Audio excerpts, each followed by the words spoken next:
I was standing in the hallway of Donghai Third Martial Arts High School when a loud bang echoed through the air. A figure came flying out of the Class 5 classroom like a kite with its string cut. He plummeted straight down from the teaching building and slammed into the ground with a sickening thud.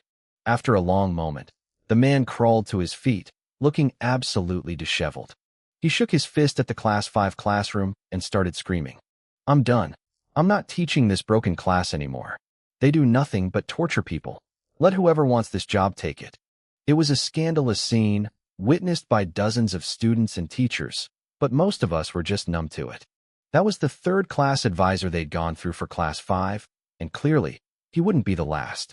The news reached our grade leader, Lu Zhun, almost instantly. Lu Zhun was built like a bear, but right now, he looked like he had a massive migraine. Class 5 was a nightmare. Every single student in there was a rebel who refused to listen to reason or force. To make matters worse, they were all children of the wealthy and powerful. You couldn't even scold them without risking your career. We were less than 2 weeks into the semester, and the position was vacant again. Lu Zhun sighed and called an emergency meeting for all first-year teachers who didn't currently have a class assignment. A few minutes later, we were all gathered in the office, exchanging uneasy glances.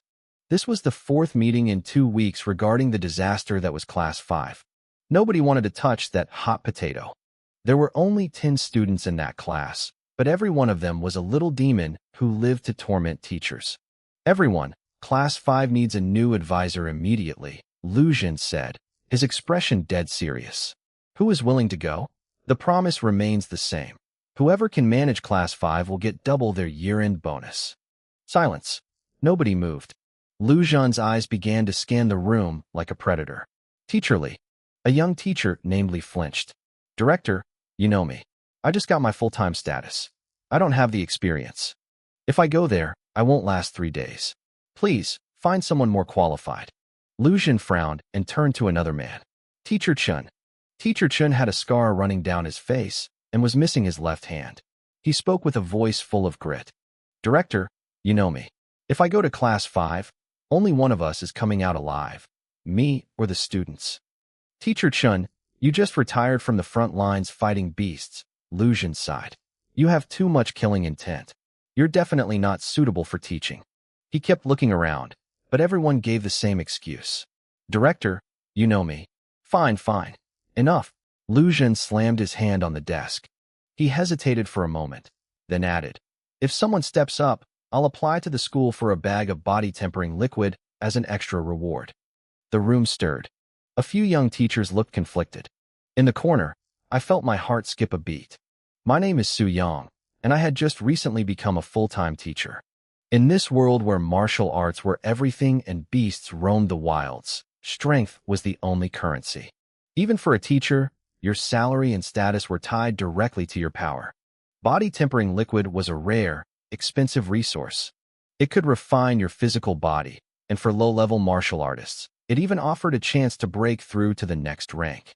In our world, martial arts were divided into 9 ranks, from the lowest 9th rank martial artist up to the legendary 1st rank martial saint.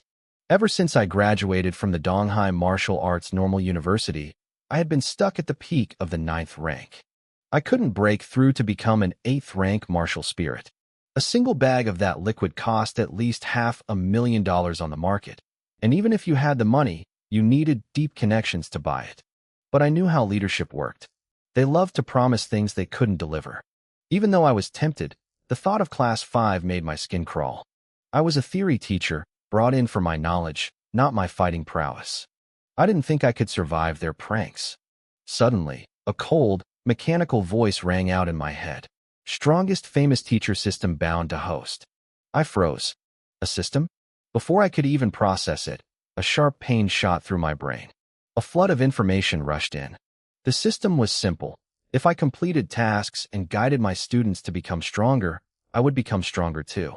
Newbie task issued. Take over Class 5 and become their class advisor. Asterisk reward for success. Random mythic grade skill. Failure. System will be reclaimed. Asterisk. My pupils dilated. A mythic skill? Skills were ranked from common all the way up to mythic. A mythic reward for a starter task was insane. I didn't even have to think about it. Even if Class 5 was a literal hell on earth, I was going in. I stood up so fast my chair nearly flew back. Director, I'll do it. Every head in the room turned toward me. Some looked shocked. Others looked like they were watching a lamb walk into a slaughterhouse. They probably thought I was just a naive kid who couldn't resist the bait. Lu Jun looked overjoyed. Great. Teacher Sue, come with me right now to handle the paperwork. He grabbed my arm, moving fast as if he was afraid I'd change my mind. As I followed him, a notification pinged in my mind. Asterisk task complete. Reward granted. Mythic exclusive skill. Invincible teacher. Asterisk. I checked my system panel immediately. Asterisk name. Suyong. Age. 27. Realm. 9th rank martial artist. Bound class. High school class 5. Skill. Invincible teacher. Mythic. I read the description and my eyes lit up. Any damage caused to you by students in your bound class will be nullified. Sensory perceptions like touch, hearing, and taste can be dampened or blocked during attacks. No cooldown. I let out a breath I didn't know I was holding. I had been terrified because those kids were monsters. They might not have talent, but their families had pumped them full of resources, making most of them 8th rank martial spirits with high-end gear. They didn't know how to hold back. But with this skill, I was untouchable. After the paperwork was signed, Lu Jun patted my shoulder. Little Sue, I'm leaving Class 5 in your hands. Don't worry, Director. I replied, then lowered my voice. But about that body-tempering liquid. You aren't just dangling a carrot, right? Lu Jun looked at me, his face turning solemn. I am the grade leader. My word is my bond. If I don't get that application approved, I'll eat this marble desk right in front of you. Good enough for me, I said with a grin. As I walked out of the administrative office, the system updated again. Newbie task. Raise any student's evaluation to grade D. Reward. Newbie deluxe gift pack. Time limit. None. The system explained that students were rated from S down to F. I looked toward the hallway leading to Class 5. It was time to meet my demons. A grade C evaluation was only a passing grade. As I looked at the requirements, I felt something was wrong. If I couldn't even find 10 students to scrap together a grade D, how messed up was this class? Class 5 was massive, covering over 200 square meters. It was split into a small study area with a blackboard and a few desks, and a much larger training zone packed with gym equipment and racks of weapons. Inside the study area, the students were whispering. I did some digging, one boy said. The new guy is Suyong. He's only a 9th rank martial artist. He was recruited just to teach theory. Another student sneered. Only 9th rank. He couldn't even beat us. He's got some nerve trying to be our lead teacher. I bet he won't last a day. He won't even last a single lesson, a short-haired boy said, rolling up his sleeve to reveal a sleek, hidden mechanical device. I'm going to let him taste the Thunder Needle. The Thunder Needle was terrifyingly fast and silent. It wasn't lethal, but the high-voltage shock it delivered could paralyze a target instantly. Even a 6th rank martial grandmaster would go numb. For someone as weak as a 9th rank, it would likely cause total loss of bladder control. Isn't that a bit much? A girl asked, looking hesitant. Those are meant for beasts. If he wets himself in front of everyone, he'll die of shame. As she spoke, she casually picked up a heavy metal mace. Maybe I should just sneak up and hit him a few times. The boy with the needle stared at her. My needle just causes embarrassment. Your mace will actually kill him. Why are you all so underhanded? A burly student grumbled, looking displeased. A martial artist should fight face-to-face with real weapons. Sneak attacks are pathetic. Then take off your electric brass knuckles before you talk, the girl snapped back. The student guarding the door suddenly turned around. He's coming. Instantly, the chaos vanished. Everyone scrambled to their seats, sitting upright with perfect, innocent expressions. I stepped into the doorway and stopped. The room was eerily quiet. 10 teenagers sat there, staring at me with wide, attentive eyes. My gut twisted. This didn't look like the class of demons I had heard about. It felt like a trap. Then I remembered my invincible teacher skill. I had nothing to fear. I shook off the nerves and walked straight to the podium. They looked harmless enough. Hello, everyone, I said. Stand up, the class monitor, Zhu Tao shouted. They all bolted upright in unison. Good morning, teacher. I was stunned. I expected them to throw insults or ignore me, not give me a polite greeting. Please sit. From today on, I am your new homeroom teacher, Suyang. I focused my gaze, and the system panels flickered into life over their heads. I started with the monitor, Zhu Tao. Asterisk name, Zhu Tao. Age, 16. Realm, 8th rank martial spirit. Cultivation method, coiling dragon god fist. Compatibility, 27%. Efficiency, -244%. Rating, F, asterisk. The details were brutal. He had a shaky foundation because his family had pumped him full of too many pills. His cultivation method was a terrible match for his body. His efficiency was a disaster. The system suggested I either make him start over with a new style or, and this seemed impossible, modify his family's secret technique to fit him. I moved my gaze to the short-haired boy, Li Yiming. Asterisk name, Li Yiming. Realm, 8th rank martial spirit. Compatibility, 9%. Efficiency, -427%. Asterisk. Rating, F. Suggestion, start over from scratch. Asterisk. I felt a headache coming on. Zhu Tao was actually the genius of the class with his -244% efficiency. Everyone else was hovering around -400%. They were all messes. My only hope was to find better-fitting basic techniques from the school library, but convincing their wealthy parents to let them drop their prestigious family arts would be a nightmare. As I stood there lost in thought, the students exchanged glances. Now, under his desk, Li Yiming raised his arm. The thunder needle hissed out of his sleeve, invisible and silent. It struck my thigh instantly. 1 second passed. 2. I didn't move. I didn't twitch. I was still busy thinking about their stats. The students stared at me, completely baffled. Why wasn't I screaming? Why wasn't I shaking on the floor? Teacher, the girl with the mace whispered, unable to help herself. I snapped out of my thoughts. Yes? What is it? Call me Mom, she blurted out, testing if I had lost my mind from the shock. I glared at her. You want me to call you Mom? Don't you think that's a bit out of line? I ignored the weird vibe and started the lesson. I decided to talk about martial arts commons, a subject required for the college entrance exams. Beasts are evolving faster than we thought, I said, pacing the front of the room.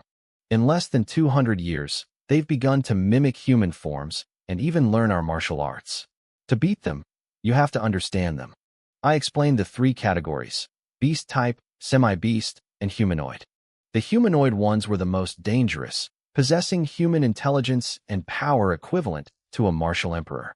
The strange thing was, nobody interrupted me. They were all staring at me with intense focus. It made me nervous. 3 teachers had already quit this class. There was no way they were this well-behaved. They had to be planning something big. But it didn't matter.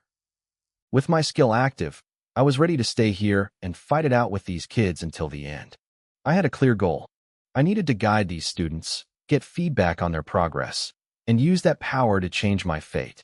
I wanted to become a first-rank martial saint, reach the peak of my life, and maybe even marry a Valkyrie. As soon as the bell rang, I told Class 5 to start their self-study session. I didn't waste a second. I headed straight for the school library to find a cultivation technique that actually suited Zhu Tao. The moment I left, the classroom exploded into a huddle. Everyone swarmed around Li Yiming. What happened? Someone hissed. Did you forget to charge your thunder needle? Why is Suyang totally fine? I don't know. Li Yiming snapped, pulling back his sleeve to reveal the hidden launcher. He had been scratching his head the entire lesson. His gear never failed. He checked the device again, his brow furrowing. It's not the machine. Look, the indicator light is green. It's fully charged. The students leaned in. The microdisplay was indeed glowing a steady, healthy green. Everything was functional. That makes no sense, a boy muttered. If the needle worked, why did he act like nothing happened? Maybe I should shoot you with it to test it out. Get lost. I'm not a lab rat, Li Yiming barked.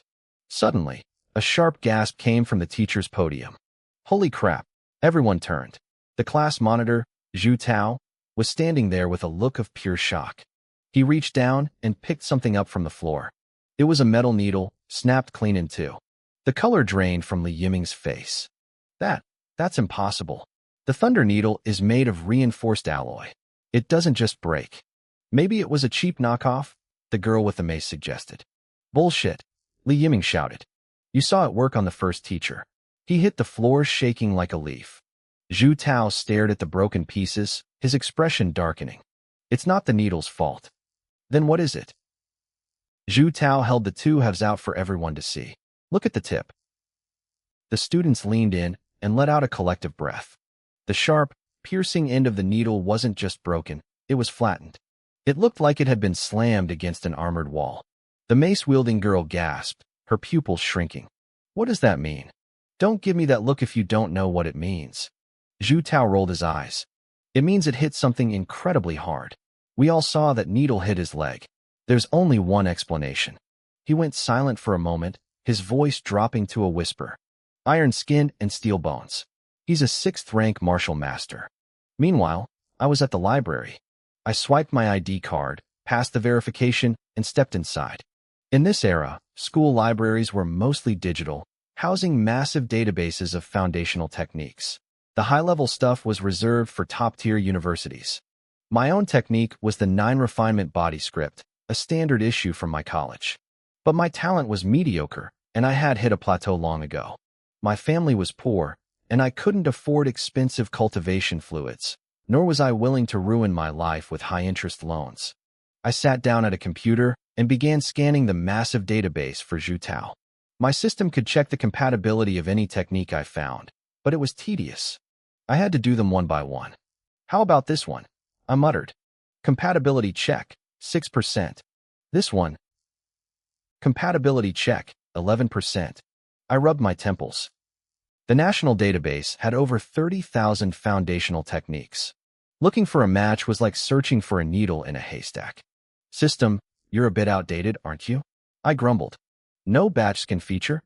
The system didn't answer. At this rate, Class 5 would graduate before I found anything. I had to be smarter about this.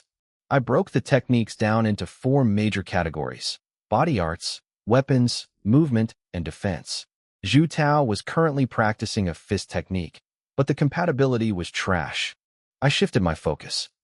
I tried palm techniques, leg strikes, and claw styles, picking the most representative ones to test the waters. 9 sun palm. Compatibility check, 34%.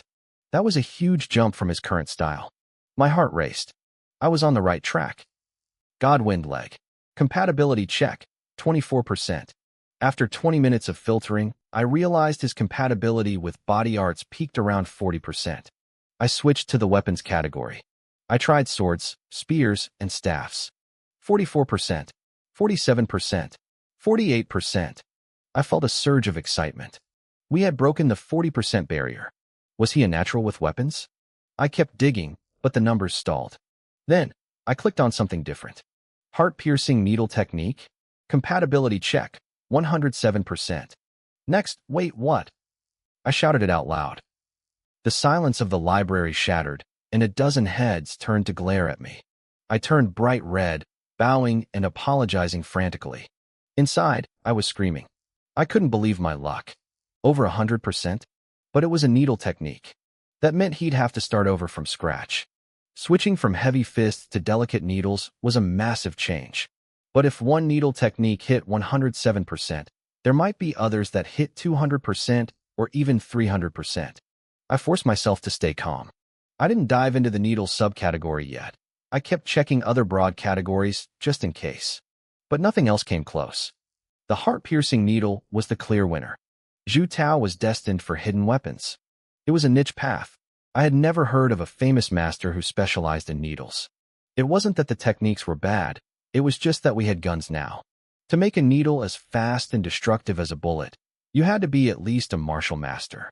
And in a place like Donghai City, a martial master was already a top-tier powerhouse. In a place like Donghai City, a martial master was a rare powerhouse. The strongest person at Donghai 3rd Martial Arts High School was Vice Principal Lin Jinghua, and even he was only at the half-step martial grandmaster stage. He'd been stuck at that bottleneck since he was 30. He was 50 now and still hadn't broken through. But I knew that the higher the compatibility, the faster the cultivation. If I could find a technique with extreme compatibility for Zhu Tao, I could flip his negative cultivation efficiency into something massive. I got to work, filtering every needle-based technique in the database. There were 724 in total. The heart-piercing needle was just the most popular one. I had plenty of time. Martial arts schools didn't have a fixed class schedule. Students mostly managed their own time, while teachers supervised and answered questions. Not that supervision mattered for Class 5. I was the new guy. If I tried to force them to study, they'd just pretend to listen and then do whatever they wanted the moment I turned my back. As long as they weren't killing each other, I decided to leave them alone for now. I opened my notebook and started recording the results. Suspended needle, 94% compatibility. 9 Lingluo needles, 87% compatibility. I felt a surge of relief. Zhu Tao really was born for this. Almost every needle technique I checked came back with a score over 80%. But I wanted more. I kept digging for 15 minutes until my breath caught in my throat. Lotus Sun Severing Needle, 213% compatibility. My theory was right. It was possible to break 200%. If Zhu Tao practiced this, his cultivation efficiency would skyrocket. But the name bothered me. It sounded like an ancient text. Modern techniques usually had flashy, Chinibyu names like Nine Heavens Phoenix Dance or Thunder Annihilation. Most of those were just remakes of ancient styles created by geniuses who lived in their own heads. I clicked on the electronic manual for the Lotus Sun Severing Needle and scanned the first few pages. My excitement died instantly. The ancient methods were way too extreme. To practice this, you had to literally strike your own groin to trigger intense pain, forcing your internal energy to flow in reverse. On top of that, it required a specific plant called white lotus to work. A big red warning flashed on the screen. The required plant species is extinct. This technique is uncultivable and provided for reference only. Reference? What was I supposed to reference? How to ruin my life? I rolled my eyes, feeling like I'd wasted my time. Meanwhile, back in the Class 5 classroom, it was so quiet you could hear a pin drop. The 10 students were huddled in the study area, looking uneasy. "There's no way that Su Guy is a martial grandmaster," one whispered. "Look at him. He's what, 27? A genius like that would be recruited by the National Defense Martial Arts University, not teaching high school." "Exactly," another added. "A grandmaster makes hundreds of thousands a month hunting high-level beasts. Why would he settle for a teacher's salary?" "I don't believe it either," Li Yiming said, frowning. "Tao, you're overthinking it." Zhu Tao looked at the 2 needles on the table. "Then how do you explain these? If he didn't have the iron bone body of a grandmaster, these would have gone right through his leg." The group went silent. They couldn't explain it. "Maybe," Li Yiming suggested, "he had metal plates strapped to his legs under his pants? He knew we were going to pull something and came prepared." The others nodded. That made sense. It had to be a trick. "I don't know," Zhu Tao muttered. "He didn't walk like he had steel plates on." "Who cares?" The girl with the spiked club slammed her weapon onto the table. "Next time he walks in, I'll just sneak up and bash him. We'll see how tough he is then." Outside in the hallway, passing students and teachers were confused. Class 5 was usually a riot, but today it was strangely peaceful. Word started spreading fast. People were saying the new teacher, Su Yang, had already tamed the worst class in school. The news reached the grade supervisor, Lu Jun. He was sipping tea when a colleague walked in, laughing. "Old Lu, your eye for talent is amazing. Su Yang already has Class 5 under control." I just walked by, and they're actually sitting together, discussing their studies. It's like a completely different class. Lu Jun choked, spraying tea all over his desk. "Controlled? Are you serious?" "Dead serious," the teacher said. "They're quiet as mice." Lu Jun stared at his marble desk, his expression grim. He was wondering which part of the desk would be easiest to bite into out of pure frustration. Back in the library, I was hitting a wall. I'd spent the whole morning filtering through those 700 techniques. I found 27 different manuals with compatibility scores over 200%, but every single one of them was useless. Either the methods were suicidal, or the medicinal ingredients were long gone. Some needed the blood of ancient beasts, but modern beasts were different. Half of them were extinct, and the other half had mutated beyond recognition. Especially the ones near the island nations. Those were all radioactive monsters now. The world had changed. Across the ocean, the former superpowers were falling apart, with internal wars breaking out between different states. The world was a mess, and I was just a teacher trying to find a way to make a needle user out of a kid who currently couldn't cultivate it all. I needed something that actually worked in the modern era. China's spiritual landscape wasn't what it used to be. No wonder the true arts were so rare these days. I sighed, scrolling through the database. I skipped every extreme mental cultivation method I saw.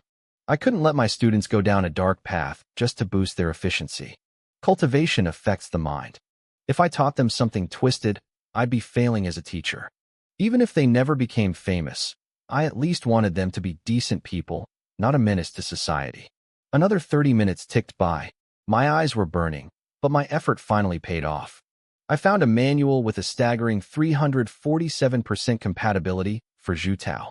It was called the Heaven-Mending Cloud Needle Technique. The name sounded respectable, if a bit flashy for a basic manual.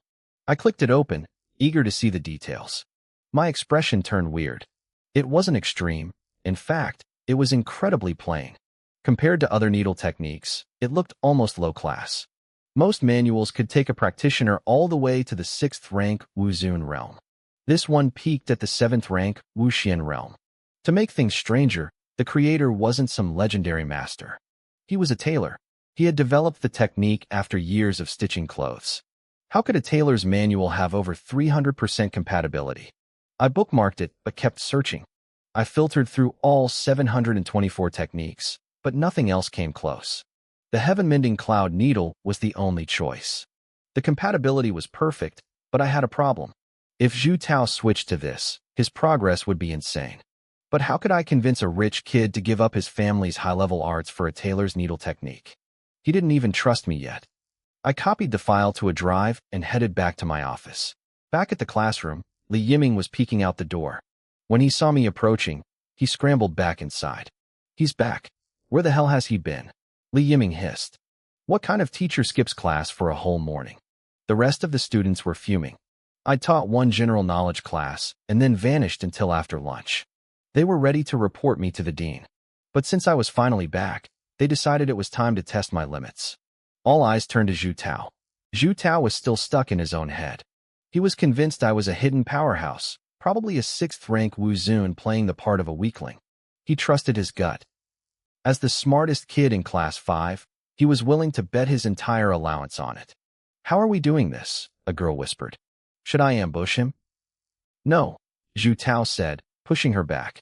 If he really is a high-rank martial artist, you'll get yourself killed. You always aim for the back of the head. I want to annoy him, not go to prison for murder. They quickly hammered out a plan. Zhu Tao would go to my office and lure me into the training area. He stood up and walked toward my door. Every teacher had their own private office. We were martial artists, after all. We needed a quiet place to meditate and regulate our breath. I was sitting at my desk, trying to figure out how to persuade, or maybe trick, Zhu Tao into abandoning his family's manual. A knock sounded at the door. I looked up and saw Zhu Tao standing there. Speak of the devil. Zhu Tao, what brings you here? I asked. He looked a bit surprised by my casual tone, but didn't let it show. Teacher, we ran into some trouble with our cultivation. We need you to come to the classroom and give us some guidance. I narrowed my eyes. Guidance? I didn't buy it for a second. This kid definitely wanted to mess with me. Why did I have to go to the classroom? He could have asked me right here. But then, an idea hit me. Zhu Tao, I said, let me ask you something. He looked confused. What? Hypothetically, if there was a manual perfectly suited for you, something that would make your progress explode, but you had to abandon your current cultivation and start over, what would you do? Zhu Tao stared at me like I was an idiot. Nobody gives up years of hard work to start from scratch. That's a death sentence for a martial artist's career. I'd have to know what kind of manual it is first, he replied. A needle technique, I said. His eyes lit up, but not for the right reasons. Like a dual cultivation technique, the kind where you needle girls. I felt a vein pop in my forehead. You brat. If I had something like that, would I waste it on you? You're a student. Show some respect. I forced a polite, fake smile. Students in other classes just gave their teachers high blood pressure. Class 5 was trying to give me a stroke. I couldn't lose my temper yet. If I blew up now, I'd never get them to cooperate. Not interested, Zhu Tao said, curling his lip. Who cares how good a basic manual is? At best, it gets you to the Wuzun realm. My family's manual can take me all the way to Wuhuan. I let out a dry laugh. With his attitude, he'd be lucky to reach Wuhuan. If he kept slacking off, he'd probably regress back to a 9th-rank beginner. These kids were born with Ferraris provided by their families, but they were driving them in reverse. Still, I was a bit jealous. A Wuhuan-level manual was a priceless treasure. Most people would never even see one in their lifetime. Are you coming or not? Zhu Tao snapped. If you won't help, I'm leaving. His attitude was grating. I'd never been treated like this by a student. He needed a reality check, but I had to be patient. I wanted to see what kind of trap they'd set. If I could handle it, I could finally establish some authority. Let's go, I said, standing up. I followed him to the classroom. As we reached the door, Zhu Tao picked up his pace and stepped inside first. Out of the corner of my eye, I saw Li Yiming hiding in a blind spot near the wall, his sleeves rolled up and ready to strike. The rest of the class was in the training area, pretending to practice while watching me like hawks. I walked through the door, my back turned toward Li Yiming's hiding spot. By the way, Zhu Tao, I said, reaching out. I wanted to ask one more thing. I placed my hand firmly on Zhu Tao's shoulder. His heart skipped a beat. Before he could react, everything moved at once. 10 thunder needles hissed out from Li Yiming's sleeve. They were silent and deadly. In the blink of an eye, a dozen of them slammed into my back. Li Yiming, you motherfucker. Zhu Tao didn't even have time to escape. I still had my hand on his shoulder, and the massive surge of electricity ripped through him instantly. His entire body went numb. He stiffened like a board and collapsed face-first toward the floor. Zhu Tao, what's wrong? I asked, acting surprised. I instinctively reached out and caught him before he hit the ground. His body was twitching violently. It looked bad. My face went pale. Zhu Tao, don't scare me like this, I shouted. The classroom exploded into chaos. The other students jumped up, screaming at me. Surrender him. Let go, you idiot. If you don't let go now, he's actually going to die. I flinched and pulled my hands back. Thud. Zhu Tao hit the floor hard. He was still convulsing, foam bubbling at his mouth. A faint smell of urine began to waft through the air. The kid had literally been shocked senseless. Get him to the infirmary. Now, I yelled, pacing by the door in a panic. The students looked at me with the strangest expressions. I could practically hear their brains grinding. They were stuck in a logic loop. Was I a 6th-rank Wuzun or not? If I wasn't, my back should have been shredded like a pincushion, but I didn't have a scratch. If I was, how could I be so oblivious? I hadn't even noticed Li Yiming sneaking behind me to recover the needles while we ran to the clinic. Even a Wuzun shouldn't be immune to electricity. Muscles of steel don't stop a lightning strike. My own head was spinning. I knew exactly what happened. My invincible teacher skill had nullified the damage, making me feel absolutely nothing. But if something happened to Zhu Tao, my career was over. I wouldn't just lose my job. I'd be heading straight to prison to sew soccer balls for the rest of my life. I put on my sternest teacher face. Someone tell me right now, what happened? Why is Zhu Tao like this? The students traded glances, speechless. They couldn't tell if I was faking or if I was truly that dense. You really don't know? One of them asked. If I knew, would I be asking you? I snapped. A life is on the line here. Stop playing games. Li Yiming was the only one who looked truly terrified. He really might die, he whispered. I turned on him. Li Yiming, what do you know? He looked up at me, his face full of misery. Zhu Tao is going to kill me when he wakes up. Teacher Su, I need to request a leave of absence. Now? Why now? I'm taking 3 years off, he said, backing away. I'll come back after Zhu Tao graduates. Goodbye. He tried to bolt, but the others grabbed him. You can run, but you can't hide. Zhu Tao will just go to your house and find you. Li Yiming pointed a trembling finger at me. It's not my fault. It's his. If he hadn't touched Zhu Tao's shoulder, the circuit wouldn't have completed. It's his fault. What are you talking about? I demanded. Stop speaking in riddles. Li Yiming couldn't hold it in anymore. He pulled out his hidden launcher. Do you have armor plates under your clothes? The standard teacher said. I paused. I knew what he meant. Many martial artists wore heavy steel plates during training to build strength. The high-end sets had insulated, waterproof linings. The school did provide a set to every teacher as a benefit, but mine was so heavy I could barely walk in it. It was currently gathering dust in my locker. Then I saw the launcher in his hand, and it clicked. Thunder needles. Those were specialized tools used by the Kunlun Patrol to take down massive beasts or high-level criminals. A civilian version cost millions. I wanted to tell him I wasn't wearing any armor, but I stopped myself. If I admitted I was unprotected, I'd have to explain why the needles didn't hurt me. That was a secret I couldn't share. But then again, I was wearing a short-sleeved shirt. How could I hide steel plates under this? The logic was falling apart. I'm going inside to check on him, I said, dodging the question and ducking into the infirmary. Outside, I heard Li Yiming brag to the others. See? He's guilty. I knew it. Smack. Someone hit him upside the head. Ow. What was that for? You idiot. Use your eyes. He's wearing a t-shirt. Where would the plates go? Even if he had them on his chest, his hands were bare. If he touched Zhu Tao during a discharge, he should have been fried too. It doesn't make sense. Inside the room, Zhu Tao was finally coming around. He looked dazed, like he'd just been hit with heavy anesthesia. I leaned over him. Zhu Tao, how do you feel? He blinked slowly. I saw my great-grandmother. She was waving at me. I exhaled a breath I didn't know I was holding. Thank God for his 8th-rank body. His recovery speed was insane. Since the needles weren't designed to be lethal, he was going to be fine. My prison sentence was officially canceled. The moment he fully regained consciousness, Zhu Tao bolted out of the bed like a shot. He sprinted out of the infirmary to hunt down Li Yiming. Li Yiming, get back here. It wasn't me, Tao Ji. It was the teacher. I watched them disappear down the hall, feeling relieved. The rest of Class 5 was still staring at me with those weird, questioning eyes. They were still trying to figure out my rank. I stayed silent. If I were actually a 6th-rank expert, I wouldn't be a teacher. I'd be the principal. Class is back in session, I said coldly. I walked away, leaving them with nothing but the sight of my back. I needed to get back to my office before they asked any more questions.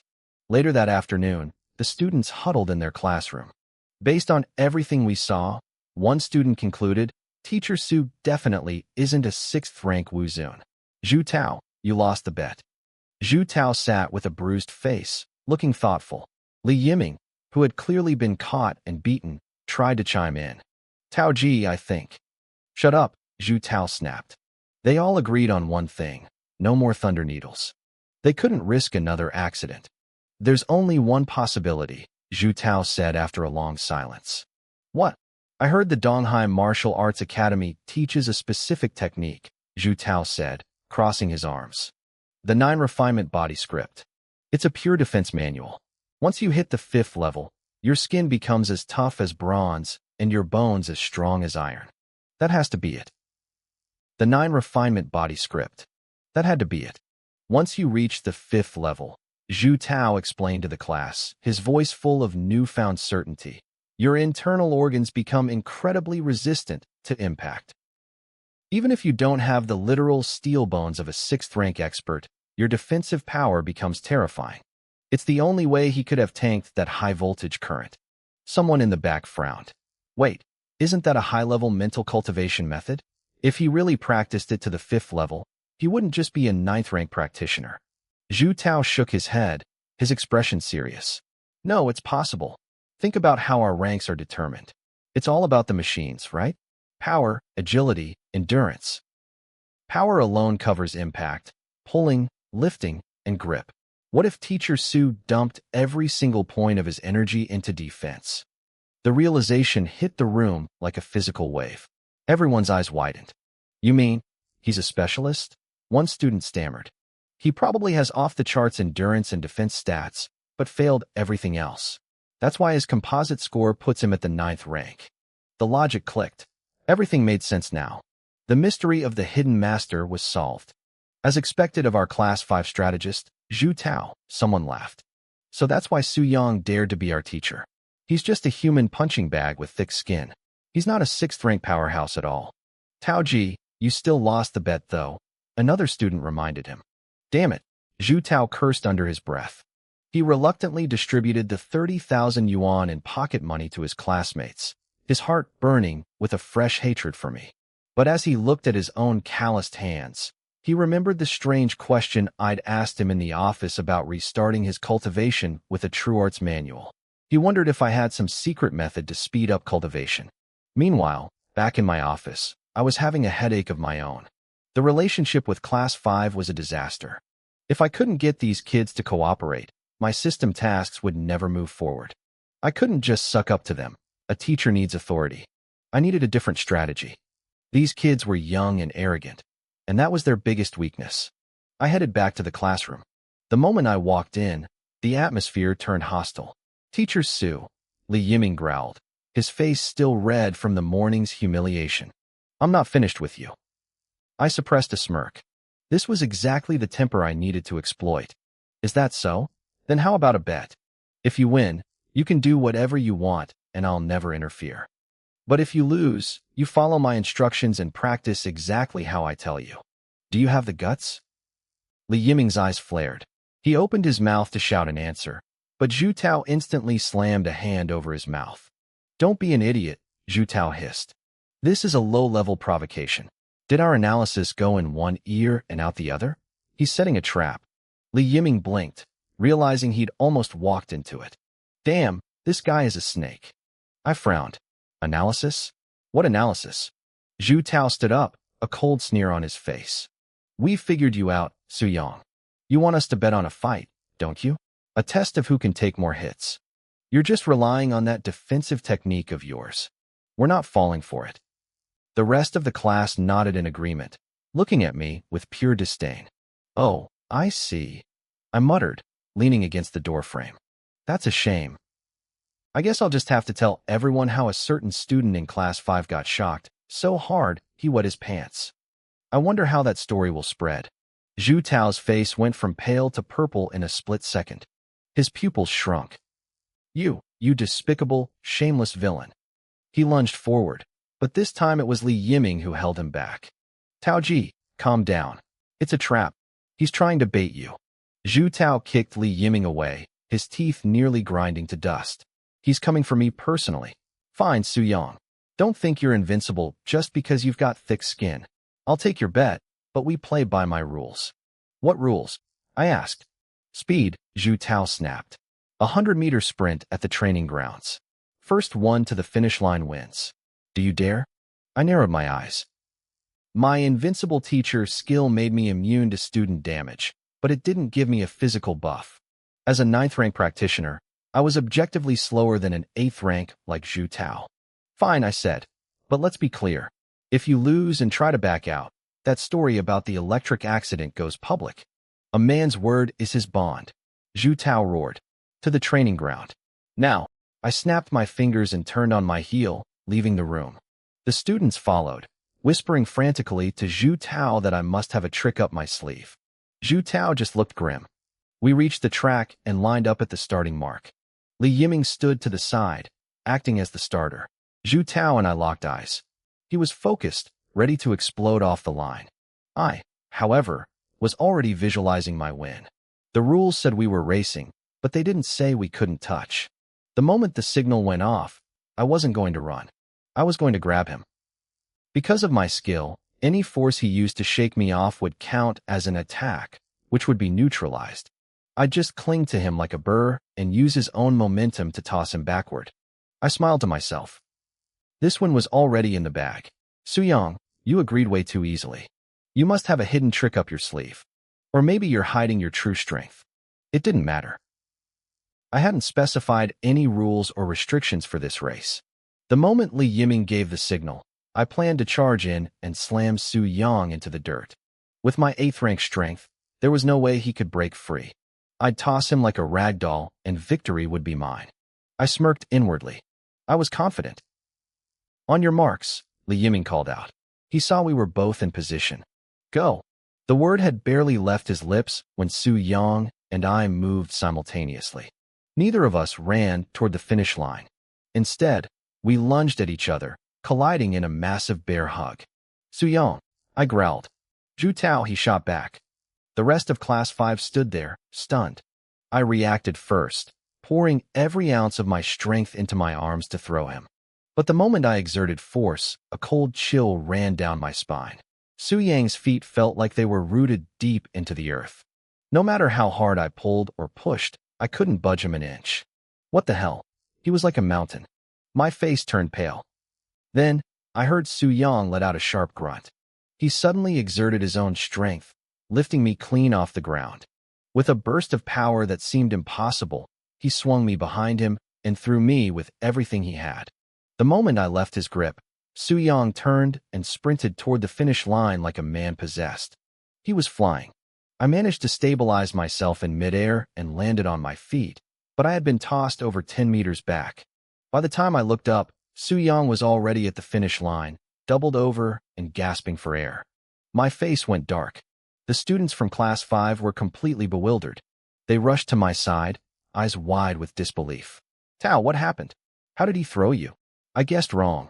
I muttered, my expression grim. The guy has practiced the immovable stage of his technique. Immovable? They asked, confused. It's the 6th level of the 9 refinement body hardening art. I explained through gritted teeth. My strength was completely neutralized. I couldn't move him. They all turned to look at Su Yang, who was still wheezing at the finish line. Just how afraid of pain are you? Someone whispered. Did you put every single point into defense? Su Yang straightened up, looking triumphant despite his exhaustion. Zhu Tao? A bet is a bet. You're not going to back out, are you? I felt a wave of resentment, but I wasn't a liar. I keep my word. I shouted back. From today on, I'll practice according to your instructions. Su Yang looked delighted. He knew I wasn't happy, but he had finally made a breakthrough. However, as he looked at the wary glares from the rest of the class, he probably realized this trick would only work once. Once we were back in the classroom, he called me into his office. I walked in with a scowl, but he immediately put on his teacher face. A man stands by his word, Su Yang said firmly. Right now, I'm the teacher and you're the student. Show some respect. Stand up straight. I glared at him, but my body obeyed. I stood tall. Fine. What do you want? Is that how you address a teacher?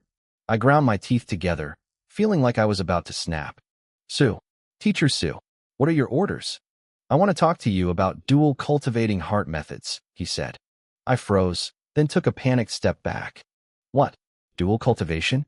With another guy? Su Yang rolled his eyes hard. What is wrong with your head? I'm talking about practicing 2 different martial arts manuals at the same time. My eyes nearly popped out of my head. Are you joking? How can I do that? Do I look like a once-in-a-century martial arts genius to you? Normally, a martial artist picks one path for life. You start with basic techniques in school and upgrade to advanced versions of the same style in university. Su Yang had started with the rock art and moved up to the 9 refinement body art. They were both defense-based. If you wanted to switch paths, you had 2 choices, dual cultivate or restart from scratch. Dual cultivating wasn't unheard of at the academy, but it was incredibly difficult. Every heart method creates a chi flow in the body. If you have 2 different methods, you have 2 different flows. If those flows clash, your progress stops. If they collide violently, you're in trouble. Only true geniuses could control 2 separate streams of energy perfectly. I knew my limits. I wasn't one of them.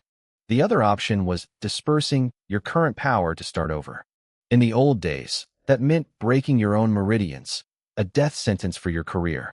Nowadays, there's technology to do it safely, but it's mostly for kids who picked the wrong path early. At my age, starting over would cost a fortune in resources and years of my life. My parents would never agree.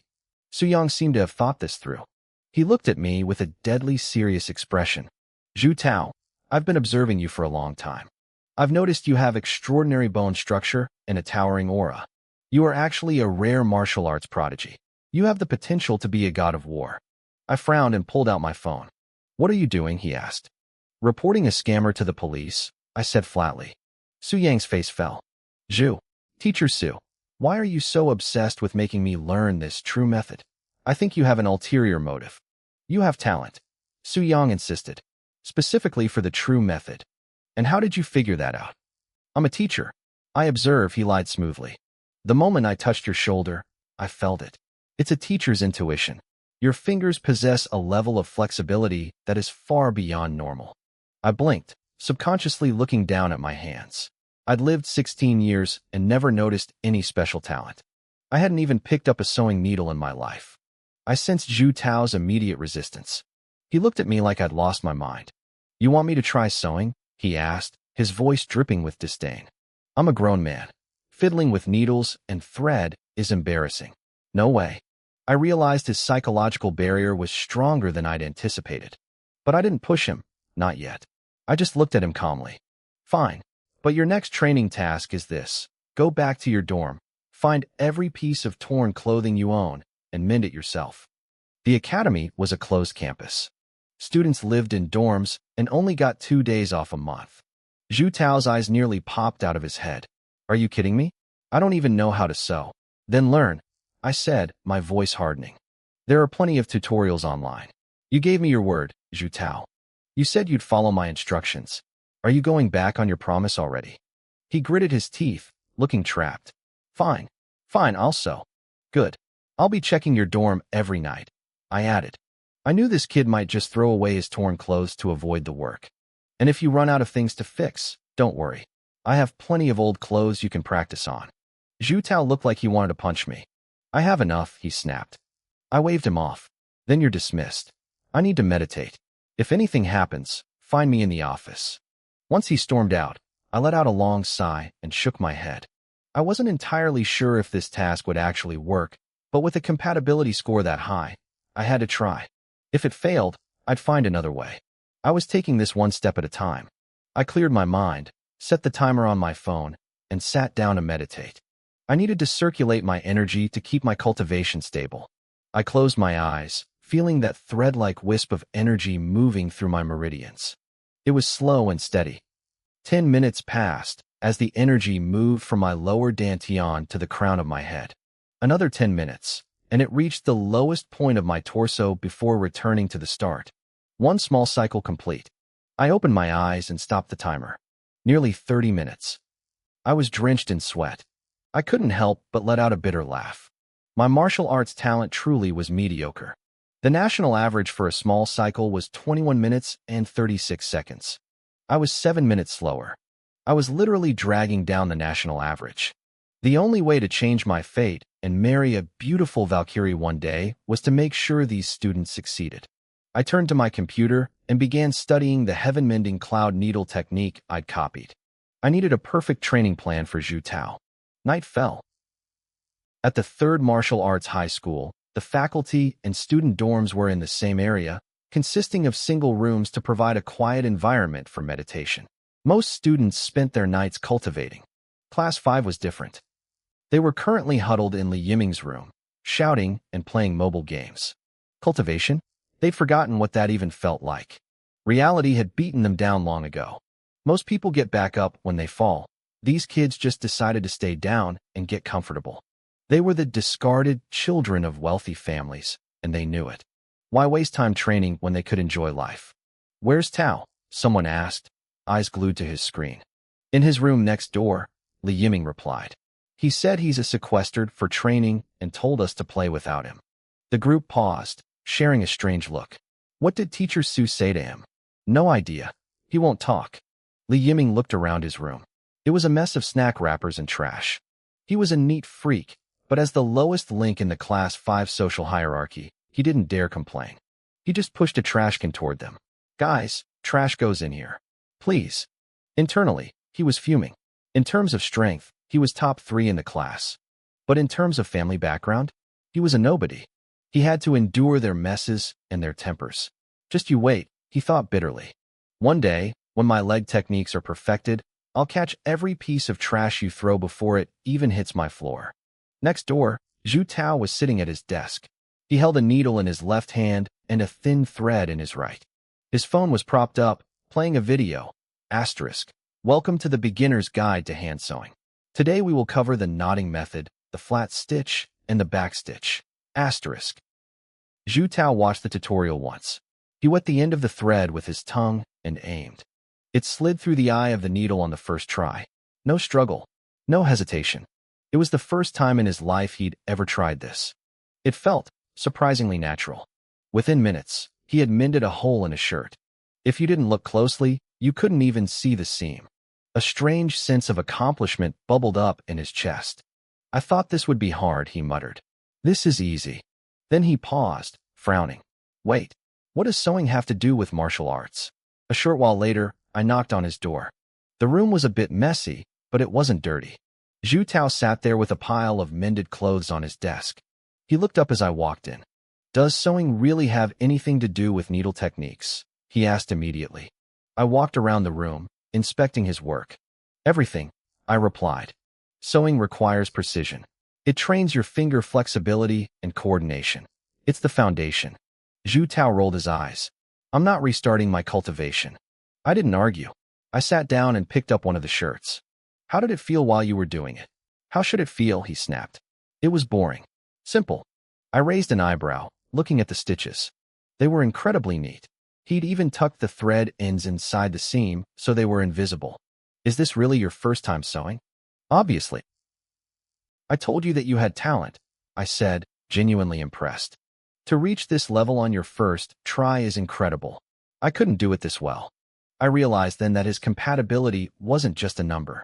This kid was a natural-born tailor. Or at least, his past life must have been one. Zhu Tao just snorted, clearly thinking I was just trying to butter him up. Whatever. Stop blowing smoke. This doesn't prove anything, Zhu Tao snapped, crossing his arms. I'm not restarting my cultivation for some needle technique. I looked him in the eye, my expression serious. I didn't say you had to restart. I want you to practice dual cultivation. Zhu Tao looked baffled. Dual cultivation? You want me to practice my family's coiling dragon god fist and this heaven-mending cloud needle technique at the same time? Why on earth do you think I can handle two mental methods at once? Do you want the lie or the truth? I asked. What's the lie? The lie is that you're a once-in-a-thousand-years martial arts prodigy with the soul of a war god. Zhu Tao's lip twitched. I knew you were full of it. Fine, what's the truth? The truth is that you have zero martial arts talent, I said bluntly. If you actually had talent, you wouldn't be stuck at the 8th grade martial spirit realm with all the resources your family has thrown at you. Right now, you have two choices. You can keep giving up on yourself and live a mediocre life, or you can trust me. Practice both. Give me your trust, and I'll give you a future. Zhu Tao gave me a look that was half pity, half annoyance. Teacher, look at my family. As long as I don't commit a crime or try to start a business, my parents' wealth is enough for me to live like a king for 10 lifetimes. Isn't that a good enough future? I almost choked. I had forgotten for a second that these kids weren't like me. They weren't fighting for survival. They were born at the finish line. Don't you want your family to look at you with respect? I tried again. Don't you want to be their pride? If you could get into the Martial Arts National Defense University, they'd give you your own dedicated page in the family genealogy records. Zhu Tao stared at me like I was insane. The National Defense University? I'll be lucky if I get into a regular college. You're dreaming bigger than I am. That's the top school in the country. Every martial artist in China wants to go there. He shook his head. Stop trying to sell me dreams. I'm not buying. I sighed internally. He was stubborn. You can lead a horse to water, but you can't make it drink. Fine. I won't push you, but I'm leaving the manual here. I placed a USB drive on his desk. If you get curious, take a look. And keep sewing. I'll be back tomorrow to check your progress. I walked out of the dorm, heading back to my own quarters. As I walked, I replayed his reactions in my head. When I mentioned his parents, he looked down. But when I mentioned the family genealogy records, his eyes flickered. No martial artist can resist the lure of being immortalized in their family history. I knew a little about the Donghaiju family. They were a massive martial arts clan. Their current patriarch was a 5th-grade martial king, a top-tier powerhouse. The family was crawling with geniuses, most of whom attended the Donghai No. 1 Martial Arts High School. The entry requirement, there was the 7th grade Martial Profound Realm. At 16, those kids were the elite. Compared to them, Zhu Tao was a failure. He was only at the middle stage of the 8th grade Martial Spirit Realm. The gap was massive. But looking at the calluses on his hands, I knew he had tried. He had worked hard to be recognized, but his talent had hit a wall. Back in the dorm, Zhu Tao stared at the USB drive for a long time. Curiosity finally won. He plugged it in and scrolled through the heaven-mending cloud needle manual. It looked basic. In fact, it looked pathetic compared to his family's elite techniques. The explanations were shallow, and the core philosophy was simple. Use the needle as a guide and your internal energy as the thread. The weirdest part? It claimed that by using energy to control a needle and mend clothes, you could master the technique in 3 years. Zhu Tao slammed his hand on the desk. 3 years of sewing? Is he kidding me? Everyone else will be showing off blades and spears at the college entrance exam, and I'm supposed to bring a sewing kit? He felt played. But then he paused. He knew I was aware of his background. Why would I risk offending the Zhu family just to pull a prank? Besides, he knew I had mastered the 6th level of the 9 refinement body technique. I wasn't a fraud when it came to cultivation. He closed his eyes, and a memory flashed in his mind. He saw his father's cold face, hearing the words that had haunted him for years. We've wasted so many resources on you. Even a pig would have reached the 8th grade by now. You're a disgrace to the Zhu name. If you weren't my blood, I'd have kicked you out long ago. Zhu Tao's fists clenched until his knuckles turned white. I don't have anything left to lose, he whispered. Fine, Su Yang. I'll trust you this once. He opened the file again. He read the words until they were burned into his brain. Then, without another moment of hesitation, he began to circulate his energy. Zhu Tao sat cross-legged on the floor. He cleared his mind, pushing away every distracting thought. It was time to start the heaven-mending cloud needle technique. The first step was the hardest. He had to take all the energy currently circulating through his body and force it back into his dantian. He had to isolate it. If the fierce energy from his family's coiling dragon god fist mixed with this new technique, the conflict could tear him apart. The process was agonizing. Within minutes, sweat poured down his face. As the energy gathered in his abdomen, a sharp, stabbing pain flared up. His features twisted in a grimace. It hurt like hell. He remembered reading online that suppressing your internal energy felt like intense cramping, and now he knew they weren't lying. He gritted his teeth and endured it. Once he was sure the coiling dragon energy was fully suppressed, he began the first movements of the cloud needle technique. Time slipped away. Half an hour passed before he finally opened his eyes. He checked the clock and froze. What the half an hour? He was stunned. He could already feel a new spark of energy forming. It was faint, but it was there. This energy felt completely different from his family's style. The coiling dragon energy was overbearing and violent, but this new energy was soft and fluid. When he had first learned his family's arts, it took him a full month just to feel a spark. Was this new technique just that low level? Or was he actually a genius? He didn't have time to overthink it because the pain in his gut was getting worse. He closed his eyes again, desperate to guide that soft energy before the agony became unbearable. A moment later, his eyes snapped open again. He was in shock. It was done. He had successfully guided the energy into his meridians for its first full cycle. Normally, new energy is weak and wild. It usually takes weeks of patient coaxing to make it follow a path. But for Zhu Tao, it felt natural. It was so smooth it was scary. Am I actually a god of war talent? He muttered. Is my true calling really sewing? He couldn't understand how Su Yang knew this would work. His respect for the teacher grew by the second, replaced only by a surge of excitement. After 10 full cycles, the energy grew stronger. He realized that while dual cultivating 2 techniques was dangerous, it had a massive hidden benefit. His meridians were already wide open from years of training. The new energy didn't have to break through any walls. It just flowed through the open pipes. Suddenly, a wave of intense hunger hit him. He scrambled to his fridge, grabbed a bag of nutrient solution, and tore it open with his teeth. He downed the whole thing in seconds. High-level cultivation burns massive amounts of fuel. He ended up slamming back 10 bags of nutrient solution before the hunger finally subsided. By the time he finished, 3 hours and 26 minutes had passed. He had officially mastered the basics of the technique. It was ridiculously fast. It was so fast that he actually felt a surge of panic. In the world of martial arts, there are no shortcuts. Growing too fast usually meant your foundation was unstable, which could ruin your future. He paused, thinking it over. Then he shrugged. Wait, my foundation was already ruined by my dad's pills and forced training. I've got nothing left to break. With that worry gone, he focused the energy into his right thumb and index finger. They began to swell and tremble with power. He had reached the first level, the curved needle. At the same time, back in the staff dormitory, I was working late under a desk lamp. I was busy drafting a training schedule for Zhu Tao when a sudden jolt of pure energy slammed into my body. Whoa, what's happening? I gasped. The energy was wild and potent. I immediately dropped to the floor and started meditating to guide the flow. It was so pure that I didn't even need to refine it. The moment it hit my meridians, it merged with my own power. My internal energy, which usually felt like a thin thread, suddenly thickened. I felt a crack. The bottleneck that had kept me stuck at the peak of the 9th grade was actually loosening. I quickly pulled up the system interface to check on Zhu Tao. I looked at his stats. His compatibility with the cloud needle technique was still at 347%, but a new trait had appeared: Technique Fanatic. This only happened when compatibility passed 300%. It boosted his learning speed and focus to insane levels. His actual cultivation efficiency was now at 237%. I couldn't help but smirk. This kid, he said he didn't want it, but his body sure is honest.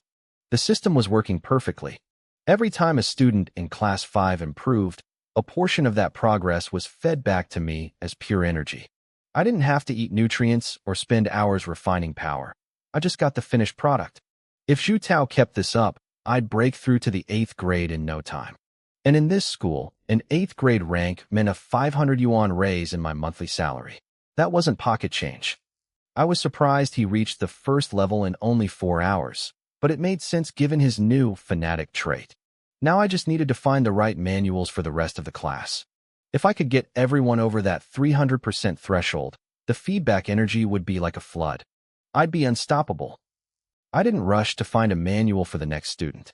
Cultivation was a delicate process, especially with a high compatibility technique like the heaven-mending cloud needle. I needed to keep a close eye on Zhu Tao to make sure his progress stayed stable. The next morning, I headed to school early. By 7:30, students from other classes were already deep into their morning breathing exercises, soaking up the dense spiritual energy that only gathered at dawn. For a martial artist, this was the foundation of everything. You couldn't afford to be lazy.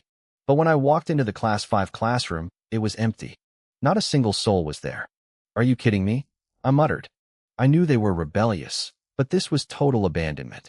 As their head teacher, I couldn't let their foundation rot. Aside from Zhu Tao, most of these kids had lost their drive, leading to a massive drop in cultivation efficiency. I had to get them back to work. My first instinct was to storm the dorms and drag them out of bed by their ears, but I stopped myself. Forced labor only breeds more resentment. If I pushed too hard, they'd just lock their doors and ignore me. I needed a hook. I waited. It wasn't until 9 or 10 o'clock that the students started trickling in, looking groggy and indifferent. Zhu Tao didn't show up until 10:30. Tao, why so late? I asked. He looked away, his face turning a bit red. He couldn't exactly tell me he'd spent the entire night obsessively sewing clothes because of the new technique I gave him. Gaming, he mumbled. The others didn't care. They only showed up because the dorm Wi-Fi got cut off at this hour. I stepped into the training area, hands behind my back, looking annoyed. If you guys aren't coming to morning practice, tell me next time, I snapped. I got up at 6:30 for nothing. If I'd known you were sleeping in, I would have stayed in bed too. The students blinked. They expected a lecture, a punishment, or a screaming match. My complaint caught them completely off guard. How can a lazy trash like you be a teacher? One student sneered. I didn't get angry. I just gave them a mysterious smile. Why do you think the school put me in charge of Class 5? We're a perfect match. I let that sink in before continuing. Since you're all here, let's play a game. Li Yiming rolled his eyes. Another trap? No thanks. It's simple, I said, walking to the center of the room and standing still. I'll stand right here. Use any weapon you want. If anyone can make me take a single step back, you never have to show up for morning practice again. I'll even cover for you if the school checks. You can sleep in every day with 0 consequences. The room went silent. Their eyes sharpened. And if we can't move you, someone asked, then there's no punishment, no risk, all reward. Is that a promise? A girl asked. It was the one who carried a massive spiked mace. She stepped forward, a wicked grin on her face. The others didn't try to stop her. They'd seen me take a hit before, so they knew I wouldn't die. but they wanted to see me humiliated. I closed my eyes and suppressed my instinct to dodge. The girl lunged. She was fast, a blur that circled behind me in a heartbeat. She swung the mace with everything she had, aiming straight for the back of my head. Crack! The heavy iron hit my skull, but the girl's expression shifted instantly. She felt the force of her blow simply vanish.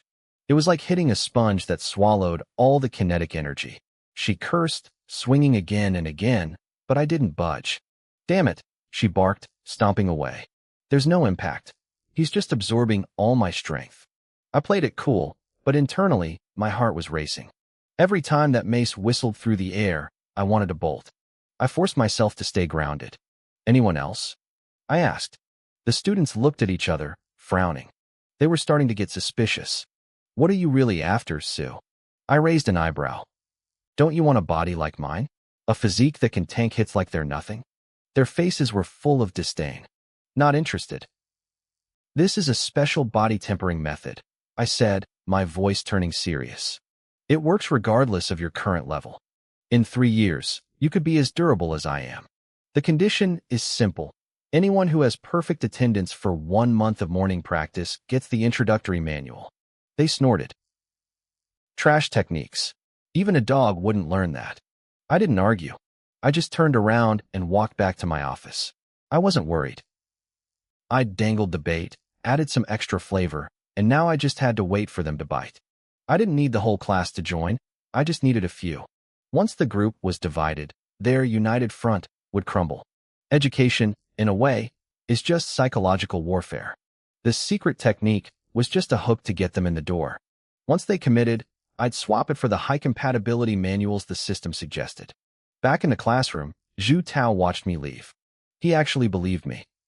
After all, he'd experienced the miracle of the cloud needle technique firsthand. But he also thought I was being naive. Teacher Sue is too young, Zhu Tao thought. We all come from powerful martial arts families. We've grown up watching elders plot and scheme against each other since we were in diapers. This divide and conquer tactic is amateur hour. Nobody here is going to fall for it. Sure enough, Li Yiming spoke up, his voice heavy with skepticism. Does Su Yang really think we're 3-year-olds? There are no shortcuts in martial arts. 3 years to master a body-tempering art with no prerequisites? That's impossible. Even a professional scammer wouldn't dare to make up something that ridiculous. He looked around at the rest of the class, his eyes narrowing. He's just trying to divide us. He wants to break our trust from the inside, so we crumble. Don't fall for it. We have to stay united against the outsider.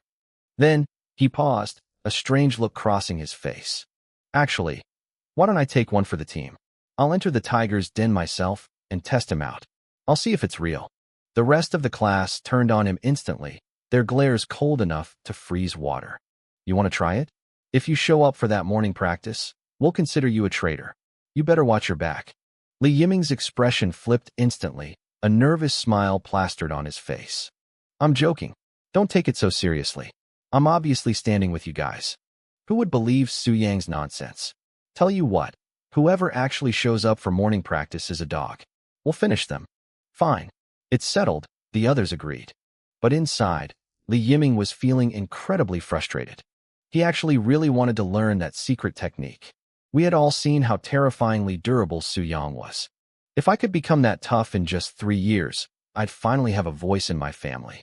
I wouldn't have to stand in the corner like a nobody during family gatherings anymore. But with the way everyone was acting, he didn't dare sneak off to practice.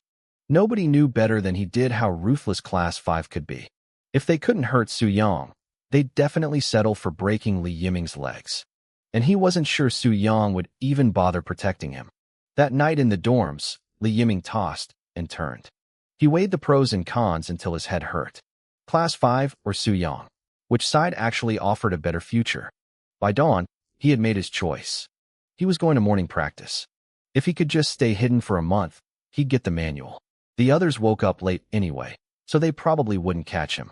Even if they did, he'd just take the beatings until his defense improved. Once he reached the 8th rank martial spirit realm with that technique, they wouldn't be able to touch him anyway. Besides, his main cultivation was in leg techniques. If things got bad, he could just outrun them. No risk, No reward, he thought. He set his alarm for 7, but he couldn't sleep a wink. As soon as the sky turned gray, he threw on his clothes and crept out of his room. The hallways were actually somewhat busy with students from other classes heading to their own practices. Li Yiming ducked his head, blending into the crowd, terrified of being spotted by someone from Class 5. The sun hadn't even risen yet. He couldn't remember the last time he'd been up this early for training. But the thought of becoming invincible in 3 years kept his legs moving fast. He practically flew toward the classroom. When he arrived, he saw me standing by the door. Teacher Sue, Li Yiming panted, his voice trembling with a mix of nerves and excitement. Are you a man of your word? Does the offer still stand? I blinked at him and smiled. Of course. Good, he said, puffing out his chest. Then I'm starting my morning practice right now. Great, I replied. We were just waiting for you. Li Yiming froze. Wait. What do you mean, waiting for me? The others got here before 6, I said calmly. You're the last one. Li Yiming felt like the world's biggest idiot. Are you kidding me? He felt completely betrayed. He turned and stormed into the classroom, ready to rage, only to see the entire rest of Class 5 already sitting there in perfect meditation. Zhu Tao, who was closest to the door, cracked an eye open. You finally showed up? Li Yiming's face twisted into a painful, fake smile. I'm here, Brother Tao. I am deeply ashamed. I broke my promise to the group. I am a dog. From now on, just call me the Tibetan Mastiff of Class 5. Li Yiming nearly choked on his own breath. Wait, we're doing this now? He looked at the student next to him. I'm the Husky, the boy whispered. Samoyed here, another added. Alaskan Malamute. Schnauzer. I'm a Chihuahua. Pomeranian. Li Yiming was losing his mind. Are you guys seriously picking dog breeds as nicknames? He looked around frantically for an empty seat and sat down, his face red. Fine. What's left? A mutt? A teddy? Fine. I'm the teddy of the class. Whatever. Once he sat down, the psychological burden vanished. He closed his eyes and began to practice. Standing at the door, I watched my students, each one now claiming to be some kind of dog, and felt a bit awkward. I didn't even want to go inside. I guess I'm the one leading the pack now? Once I confirmed everyone was actually focused, I headed back to my office. I didn't need to hover over them. I decided to give them some basic trust. They were all just a bunch of stubborn kids who didn't want to admit they were interested. My plan to divide and conquer had technically failed, but the result was better than I expected. There weren't any hard bones who insisted on fighting me to the death. Everyone showed up. This meant I could guarantee the attendance rate, which was the main requirement my supervisor, Lu Jun, had set for me. As the morning went on, other teachers passed by the Class 5 classroom. They looked through the windows and stopped dead in their tracks, looking like they'd seen a ghost. In the 2 weeks since school started, nobody had seen a single student from Class 5 actually study or practice. Now, the whole room was silent and focused. I really couldn't tell, one teacher whispered. Little Sue actually has a way with these kids. I knew he was special when he covered my classes, another added. He's young, so there's no generation gap. It's easier for them to talk to him. But man, the group leader is going to have a headache now. There's no way he can actually get the funding for that body-tempering liquid. The older teachers didn't believe for a second that Lu Jun could deliver on his promise. In fact, Lu Jun had already heard the news. He was currently at his desk, staring at his computer screen, searching for whether eating a marble table would cause permanent internal damage. He couldn't understand it. How did the plain, unremarkable Su Yang manage to suppress those little monsters? It didn't make sense. Those kids were all rebels with powerful families, and Su Yang had zero management experience. But he couldn't back down now. If he didn't follow through, he'd lose all respect as a leader. He had let his emotions get the better of him and made a bet he thought he couldn't lose. Now, he had to figure out how to get his hands on that expensive body-tempering liquid. I didn't know that my group leader, Lu Jun, was currently at his desk contemplating if eating a marble table would cause permanent internal damage. He was in a bind. Getting funding for body-tempering liquid wasn't just a matter of filing a request. I didn't have the seniority to back it up. I'd only been working for 2.5 years. For him, figuring out what seasonings go best with a stone table was actually more realistic than getting that liquid. I wasn't worried about him, though. I was worried about Zhu Tao. For the past 2 days, I had been obsessively researching dual cultivation techniques and personal journals. The more I read, the more I realized how difficult his path was going to be. Trying to run 2 different types of energy through the body simultaneously without them interfering was incredibly hard. Think of it like this. If energy is a car, then a person's meridians are a 1-lane road. Only one car can pass through at a time. To get 2 cars moving at once, you only have 2 options. The first is to widen the road. But to widen your meridians, you have to reach the 6th rank 5 venerable stage. You need a body made of reinforced steel and bone to survive the excruciating, inhuman pain of expanding your pathways. Doing it before then was basically suicide. The second option was to compress the energy. It was like squashing 2 cars down into the size of bicycles so they could fit side by side. This required years of practice and a level of control that most people never achieve. Usually, only martial arts geniuses could pull it off. I looked at Zhu Tao's progress. He had mastered the basics of a new technique in 4 hours. If that wasn't a genius, I didn't know what was. I realized then that everyone has talent. They just haven't found the right direction yet. Once they do, they soar.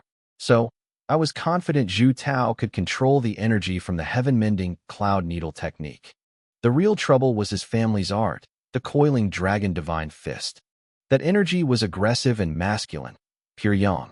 The cloud needle was feminine and soft, pure yin. They were polar opposites.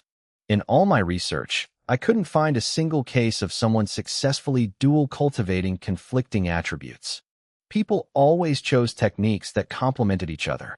As his teacher, I had started him on this path. I had to make sure he didn't blow himself up. I needed to give him a direction so he wasn't flying blind. But how could I help him control the dragon fist energy? He had 0 natural talent for fine control with that style. I couldn't modify the technique itself. I wasn't skilled enough to turn a yang fist into a yin one. Besides, that was a secret family art. If I tried to mess with it, his family would probably have me silenced. System prompts weren't helping me here. I had to rely on my own brain. Thankfully, I was a martial arts education graduate with a solid foundation in theory. Yin and yang are 2 halves of a whole. They conflict, but they can also merge. I quickly logged into the East Sea Martial Arts Normal University's online thesis database. I remembered reading something during my college days. I typed in a few keywords and found it. A brief discussion on the fusion of yin and yang energy. It was written 12 years ago by a graduate who was now a 5th rank martial king. Since it was just an undergraduate thesis, it didn't go very deep. It was mostly theoretical, citing ancient texts. Modern martial arts focused on one tool for one job, but this paper argued that the essence of yin-yang fusion was chaos energy, a type of breath that could harmonize any technique. One tool for every job. There was no manual or method provided. Even the author hadn't actually achieved it, but the theory was there. However, I couldn't let Zhu Tao be the guinea pig. The risk was too high. I looked at my own hands. I had to experiment on myself first. Several students in Class 5 practiced yin-based arts, while my 9 refinement body art was pure yang. If I could get them to attack me with hidden force, letting their yin energy seep into my body, I could test the fusion. With my invincible master system protection, I could experiment as much as I wanted. If I actually pulled this off and published the results, the principal might as well retire and give me his job. Back in the classroom, the morning practice had ended. The students were still sitting in meditation, but they were starting to get restless. They weren't the type to sit still for long. After 10 minutes, the dam broke. I didn't even plan on coming to morning practice. One student grumbled, trying to save face. The hallway was just too loud. I couldn't sleep. I figured since I was awake, I'd go to the cafeteria, but I accidentally walked to the classroom. Then I figured, since I'm here, I might as well sit down and eat. Next thing I know, I closed my eyes and I was meditating. Someone must have moved me while I was out of it. The others stared at him. That was the most pathetic excuse they'd ever heard. I'm only here because I lost a bet. Zhu Tao cut in, his arms crossed. I'm a man of my word. I was forced to come. It's definitely not because I want to reach the 6th level of the 9 refinement body art. All right, stop lying to yourselves, another student blurted out. It's not that we couldn't resist the temptation. It's just that Mr. Su offered too much. Mastering that defensive technique in 3 years? Who could turn that down? Fine, someone else suggested. We do the morning practice. But that doesn't mean we've surrendered to his tyranny. I propose we all skip his general knowledge class. Yeah, the bet was only about morning practice. General knowledge isn't included. Let's skip it to show him we still have some pride. They all agreed. They couldn't let that guy Sue get too smug.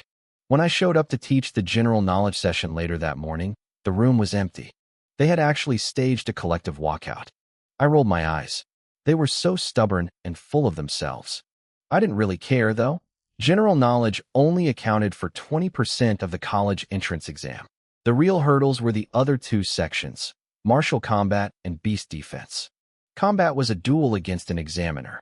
Beast defense was a real fight against a monster. The exam usually involved predicting which beast would appear and how to handle its specific habits. Sometimes the goal was to kill it. Other times, you had to protect a facility. The hardest version was protecting a hostage. Usually, the hostage was an examiner who would spend the whole time making your life miserable. The year I took the exam, I had the worst luck. My hostage was an old lady who did everything in her power to get us both killed. She insisted on crossing the street at a snail's pace. If I didn't hold her hand or follow her lead, she'd start cursing me out right there in public. My temper was usually decent, so I gritted my teeth and helped her across before a monster could tear us both apart. I had to carry her on my back to the safe zone just to finish the exam. Looking at Class 5 now, they'd probably try to ride the old lady across like a horse. They wouldn't care if she survived the trip or not. Since they had staged a collective walkout, there were only 2 places they could be, the dorms or the cafeteria. I needed them to test my chaos chi theory, so I headed straight for the food. Sure enough, I found all 10 of them crammed into the massive cafeteria, shoveling food into their faces like they hadn't eaten in years. Slow down, I said, walking up to their table. Nobody's going to steal it from you. One of them actually bit a chunk out of the plastic tray in his rush. I stared at him, disgusted. Can you at least try to have some dignity? Dignity doesn't fill my stomach, he mumbled through a mouthful of rice. Martial artists needed massive amounts of calories to fuel their bodies. Nutrient solutions were the efficient choice, but they tasted like chalky medicine. After a few days, anyone would crave real food. As I approached, the group suddenly froze. 10 pairs of eyes locked onto me, forks and spoons suspended in midair. Relax, I said, pulling up a chair. I'm not here to bust you for skipping class. Then what do you want? Li Yiming asked, wiping his mouth. I need a favor. I want you all to hit me. Use your full strength. The girl with the spiked club stared at me, her cheeks bulging with food. That's kind of a weird fetish, Mr. Su. You're crazy, another student chimed in. We're not hitting you in front of everyone. We know your games. You're just trying to bait us into a detention trap. Forget it, I sighed. I knew they wouldn't cooperate willingly. I stood up slowly and looked over the dishes on their table. Without a word, I reached down, grabbed a massive handful of mashed potatoes, and slammed it right into the face of the girl with the spiked club. Splat. I didn't wait for a reaction. I stuck my tongue out and bolted toward the classroom. Kill him, she screamed, her voice muffled by potato. Break his legs. Today is the day he dies. 10 seconds later, the classroom was a scene of absolute chaos. It was the most harmonious Class 5 had ever been. They were all working together to beat the living daylights out of me. Harder, I shouted, dodging a swing. Did you skip lunch? You hit like toddlers. Put some back into it. I kept provoking them, pushing them to their limits. I wasn't sure if their hidden force could penetrate my body while my passive invincibility was active. That skill was a passive trait. I couldn't just turn it off. Suddenly, I felt it. A cold, snake-like energy seeped through my skin and began racing through my meridians. My eyes lit up. So, the invincibility blocked the damage, but not the energy itself? Bring it on, I yelled. Give me everything you've got. More cold energy flooded in, crashing through my system like a tidal wave. I forced it down, compressing it all into my dantian. In any other circumstance, this was suicide. I was basically turning my dantian into a ticking time bomb. But thanks to my skill, I felt absolutely nothing. After 10 minutes of nonstop assault, the students finally gave up. Their lungs were burning, and their faces were flushed red from exhaustion. The girl dropped her spiked club with a heavy thud. I hate you, she panted. I've been hitting the back of your head for 10 minutes straight. It's like hitting a brick wall. This isn't even fun. They glared at me, completely spent. I hadn't moved an inch from my spot. Then, I felt a draft. I reached back and realized my shirt had been shredded to ribbons. My jaw dropped. Fighting is one thing, I muttered, but tearing my clothes is just crossing a line. Next time we're taking your oxygen, Li Yiming yelled as I retreated. I hurried back to the staff dorms and changed into a fresh set of clothes. Inside my dantian, I had successfully trapped a massive amount of their cold, natured energy. It was more than enough for my experiment. Normally, storing hostile energy that wasn't your own would result in an immediate, messy death. But since my damage was neutralized, the energy was just sitting there. I sat cross-legged on my bed and began to meditate. First, I pulled a tiny thread of that yin energy and tried to force it into my meridians alongside my own yang energy. It was like trying to mix oil and fire. The energy went wild, thrashing around inside me. Even knowing I couldn't be hurt, the sensation was terrifying. Anyone else would have exploded by now. The research papers I'd read only theorized about chaos chi. They didn't provide a manual. I was flying blind. The goal was to fuse the two opposite energies back into their primal, chaotic state. Half an hour passed. Dozens of attempts, and zero progress. The energies refused to blend. They just bumped into each other, making my internal circulation incredibly difficult. Maybe I need a speed difference, I whispered. I tried again.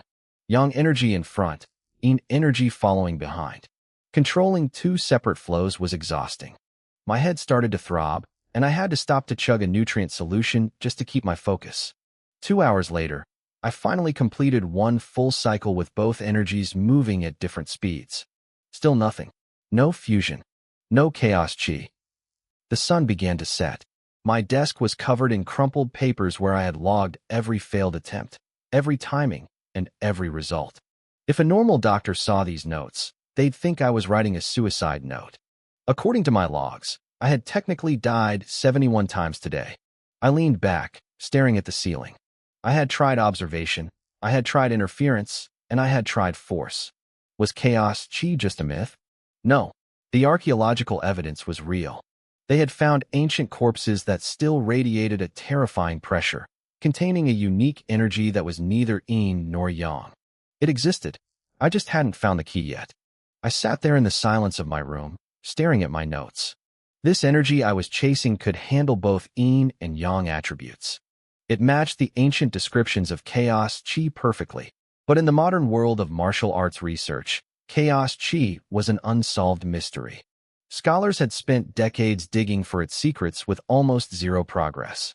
There were no manuals, no records, just theories. The most common theory was that chaos chi was a byproduct of extreme cultivation methods used by the ancients. Extreme products, I muttered. The thought hit me like a lightning bolt. When I was at the library looking for a technique for Zhu Tao, I saw plenty of those extreme manuals.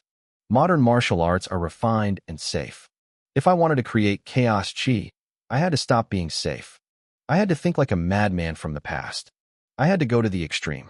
I pulled up my laptop and scoured the deepest corners of the martial arts forums. Finally, my eyes landed on a method that most people would consider pure insanity: chi collision. It was exactly what it sounded like. You take two opposing energies and force them to run toward each other in the same meridian. One goes clockwise, the other goes counterclockwise. They crash. It's a suicidal move that should, by all logic, make your body explode. But for me, it was a breakthrough. A violent collision might be the only way to force these energies to fuse. Let's do this, I said, my heart racing. I downed another bag of nutrient solution to top off my energy. I sat cross-legged and regulated my breathing. This required absolute precision. To make the collision work, both energies had to be at the exact same strength. I spent 10 minutes carefully drawing out the destructive yin chi I'd taken from the Class 5 students, balancing it perfectly against the yang chi from my 9 refinement body art. Then, I let them go. They charged at each other through my meridians. When they hit, I felt a massive surge of energy. It felt like someone had shoved a high-pressure air hose into my veins. My meridians began to stretch and swell. It didn't actually hurt, but it felt incredibly strange. My eyes snapped open in shock. My meridians were expanding. I'm actually doing it, I whispered, barely able to believe it. Expanding your meridians is the ultimate goal for any serious martial artist. Usually, only a 6th grade martial sovereign, someone with bones and muscles like steel, has the strength to even attempt it. It's the prerequisite for reaching the highest realms of power. Most people have to spend a fortune on rare, exotic drugs just to widen them a tiny bit. But here I was, using Chi Collision to do it for free. Of course, this only worked because I had that unique Chi from my students and my own regenerative abilities. Anyone else trying this would be a smear on the floor. I was only at the peak of the 9th grade, yet I was already expanding my meridians.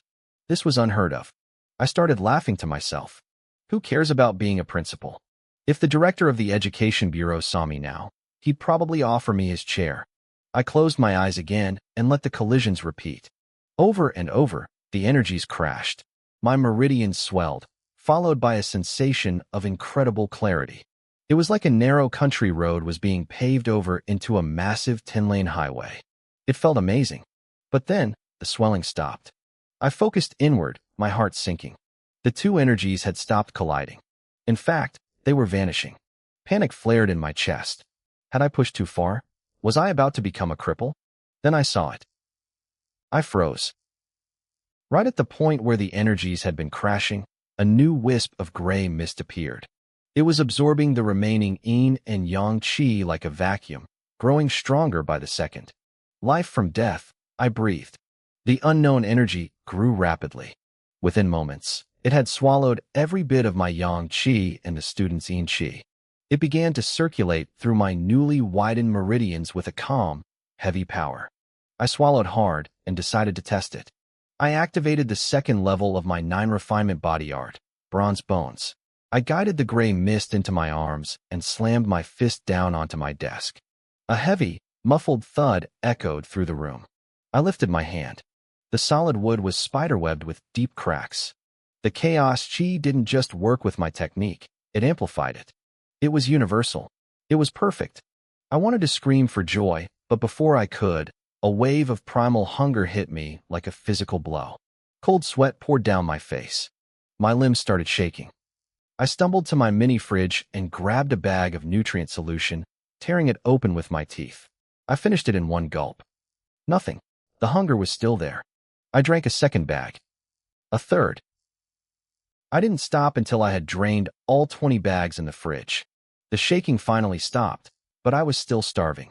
For a martial artist, this kind of hunger is actually a great sign. It means the body is evolving and screaming for fuel. That's when I realized the bottleneck I'd been stuck at for weeks was gone. I had broken through. I was now an 8th grade martial spirit. No wonder I was so hungry. But even for an 8th grade, that punch was way too strong.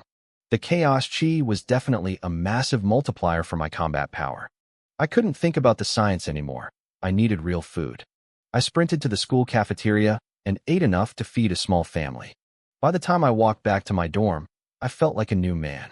My meridians were wide, and the chaos chi was flowing through me like a silent river. I finally had my ticket to becoming a true powerhouse. However, reality set in pretty quickly. My new body needed a massive amount of energy to maintain itself. I did some quick math in my head. Between the food and the extra nutrient supplements I'd need, I was looking at 300 or 400 yuan a day just to stay fed. My base salary was 7,000. With my new bonus as a class teacher, I'd pull in about 8,000 after taxes. Adding in the school's meal allowance, I was barely going to break even. I sighed, leaning back on my bed. I had finally achieved a legendary power, and now I was officially broke. I realized I might even have to dip into my savings. Until I got Class 5 under control, saving money was officially off the table. I crunched the numbers in my head. With my current savings and no unexpected expenses, I could probably hold out for about 6 months. I needed to find time to head back to my alma mater to learn the 3rd level of the horizontal body technique. If I could break through to the 7th grade 5 mystic realm, I'd be qualified to become a beast hunter. That was where the real money was. I could spend my weekends picking up freelance hunting jobs for some extra cash. Back at the dorm, The first thing I did was destroy every scrap of paper related to my experiments. If anyone saw those notes, they'd think I was researching a way to commit suicide and meet the king of hell. Even though I'd successfully created chaos chi, the process was useless for anyone else. You had to force your meridians to clash hundreds of times just for a slim chance of it forming. Doing it once was usually enough to kill a man. I started wondering how the original inspirer from the manual had done it. Maybe he just felt like his life wasn't worth living, tried to end it all by clashing his chi, and stumbled onto chaos chi by accident. I definitely couldn't write a thesis on this. It would be like selling a coffin. No one leaves a review because they're all dead. Looking at the kids in Class 5 now, they didn't seem so annoying anymore. My new power didn't just give me energy feedback when I improved their strength. With chaos chi, I could actually absorb the hidden force they used when they attacked me. I could turn their own power into my own. The only problem was that these kids were too weak. They didn't have much hidden force for me to drain. But even though I had leveled up, I still hadn't made any real progress on Zhu Tao's dual cultivation issue. I scratched my head, thinking, I wished I could just give him some of my chaos chi to speed up his growth, but that was impossible. Everyone's chi is unique. It's exclusive. Uniqueness means everyone's chi feels different, and exclusivity means your body will reject and attack any chi that isn't your own. Even though chaos chi was highly compatible, it still followed those rules.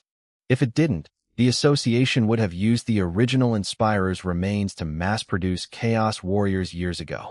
I had to find a way to help Zhu Tao get past the initial hurdle of dual cultivation. I'd read enough books. It was time to talk to someone who actually lived it. I reached out to my old university network, looking for alumni who had chosen the dual cultivation path. The responses came in fast, and they were grim. One guy told me dual cultivation was great. It gave him such fast hand speed that he was the best screw turner at his factory job. It was a joke, but it proved how disastrous the path usually was. Every alumnus I talked to felt the same, regret. In the beginning, dual cultivators have an edge because they have more tricks up their sleeve. But as time goes on, the advantage becomes a curse. You can't focus on one path without neglecting the other. Eventually, both styles stall out, and your progress hits a brick wall. Without strength or a powerful background, finding a good future in society is just a pipe dream. Still, I managed to gather some actual insights. Most people found the compression method too difficult because it required insane chi control. Instead, the most common technique was the differential speed method I had stumbled upon during my experiments.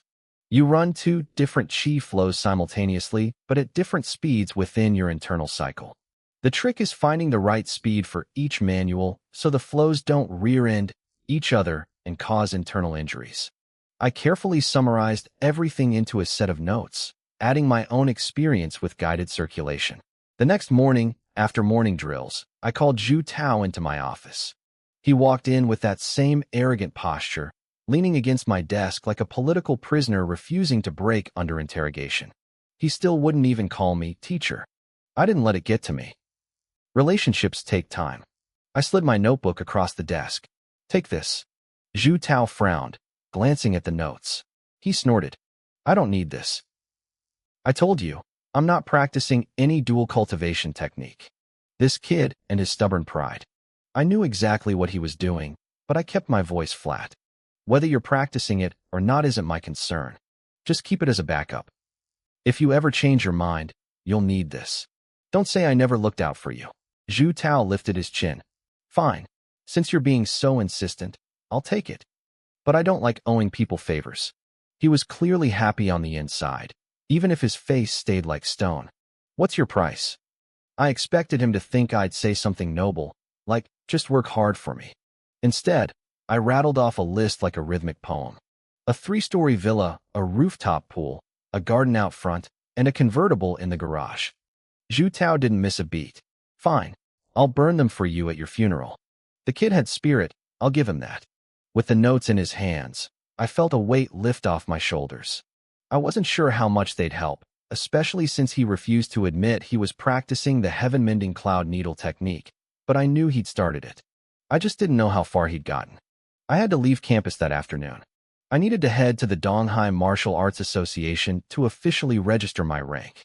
Promoting to an 8th grade martial spirit meant one very important thing: a pay raise.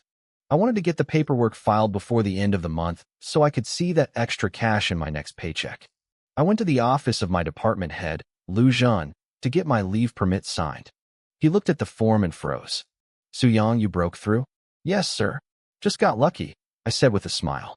"I hit 8th grade yesterday. I'm heading to the association for the official certification." Lu Zhan beamed. This was great news for him. He'd been worried about how to get me a body-refining liquid, knowing I'd been stuck at 9th grade for years. Now that I'd broken through on my own, that pressure was off his back. "Suyang, I've been watching how you've handled Class 5, Lu Zhan said, his voice turning serious. I knew I didn't pick the wrong man for the job. I blinked. I was pretty sure I was the only one who volunteered for this nightmare, but I went along with it. "The director has a keen eye, sir. I truly value your work ethic," he continued. "I can see you have infinite potential. You're a rising star in the world of education." I knew how my department head, Lu Zhan, operated. The moment he started showering me with random, unearned praise, I knew there was a catch. I kept my face straight and played along. I told him he was flattering me too much and promised I'd work hard to meet his expectations. I made sure to mention that I was still determined to get that Suede Leaf reward. Lu Zhan gave a dry, awkward laugh. He told me he had full confidence in me. I didn't push it. I just asked if he could sign my leave permit. He scribbled his name, and I headed out. As soon as I stepped out of his office, I let out a cold snort. We'd worked together for over 2 years. I knew exactly what he was doing. That Suede Leaf was just a carrot on a stick he was using to bait me. It probably didn't even exist, or at least, it wasn't coming to me. Honestly, the leaf didn't matter as much anymore. With my expanded meridians and the chaos chi, my cultivation speed was already off the charts. I didn't need supplements. But I wasn't going to tell him that. Not needing it was one thing, but I could still sell it for a fortune. Even if he couldn't deliver the leaf, I could use his broken promise as leverage to squeeze other benefits out of him later. Maybe I'd finally get a decent desk to replace that rickety one in my office. I headed back to the classroom one last time before leaving. The students of Class 5 were their usual selves, acting like they couldn't care less that I was there. I told them I was leaving campus for the afternoon and that they were to practice on their own. I turned to leave, but before I could take a single step, the entire class swarmed the door. They blocked my path, their breathing heavy, their eyes wide and frantic. They looked like they wanted to eat me alive. I actually flinched, taking 2 steps back. I asked them what the hell they were doing. "You're leaving campus?" one of them asked. I nodded slowly. "Yeah. What?" Zhu Tao stepped forward, his expression dead serious. "Old Su, give me some face. Take me with you. I swear I won't cause any trouble." Another student chimed in. "Teacher Su, I was too loud before. Don't hold it against me. I'll literally kowtow to you right now if you just take me outside those gates." The girl who always carried the spiked club bit her lip and stomped her foot. "I'll give you my club. Just let me go out and play for a day." I stood there stunned. Third High School was a strictly closed management campus. Students only got out for major holidays or a couple of days at the end of the month. The school was a fortress. It had its own supermarkets, cafeterias, and a massive medical wing that was better than most city hospitals.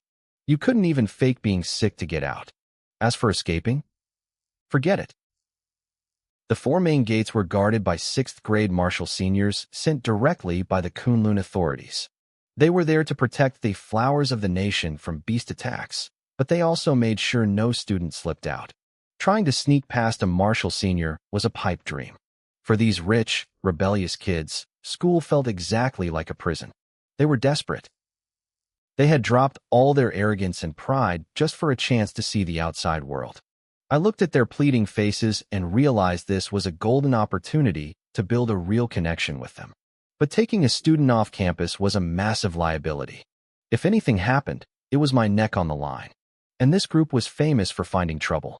I sighed and held up one finger. I told them I could only take one person. And that person had to promise to be on their absolute best behavior, or I'd never take anyone out again. The classroom turned into a war zone instantly. Sleeves were rolled up, and eyes turned murderous. It looked like they were ready to fight to the death to be that one person. I rolled my eyes and stopped them before a riot started. I told them we'd settle it fairly, rock, paper, scissors. An hour later, Li Yiming was walking behind me as we approached the gate. He looked incredibly nervous. I glanced back at him, confused. He'd won the game, but he didn't look happy at all. He told me he was terrified of what the rest of the class would do to him when he got back. But then he shook it off, urging me to hurry up. He said he hadn't seen the outside world in 2 weeks and was losing his mind. I blinked, surprised that he'd just called me Old Sue. I guess the lure of freedom was stronger than his grudge against me. We reached the north gate. An old man in his 60s sat cross-legged, eyes closed. He looked kind enough, but even from a distance, I could feel the suffocating pressure of his aura. That was the power of a 6th-grade martial senior. "Old Lou," I called out. The old man opened one eye, looking lazy.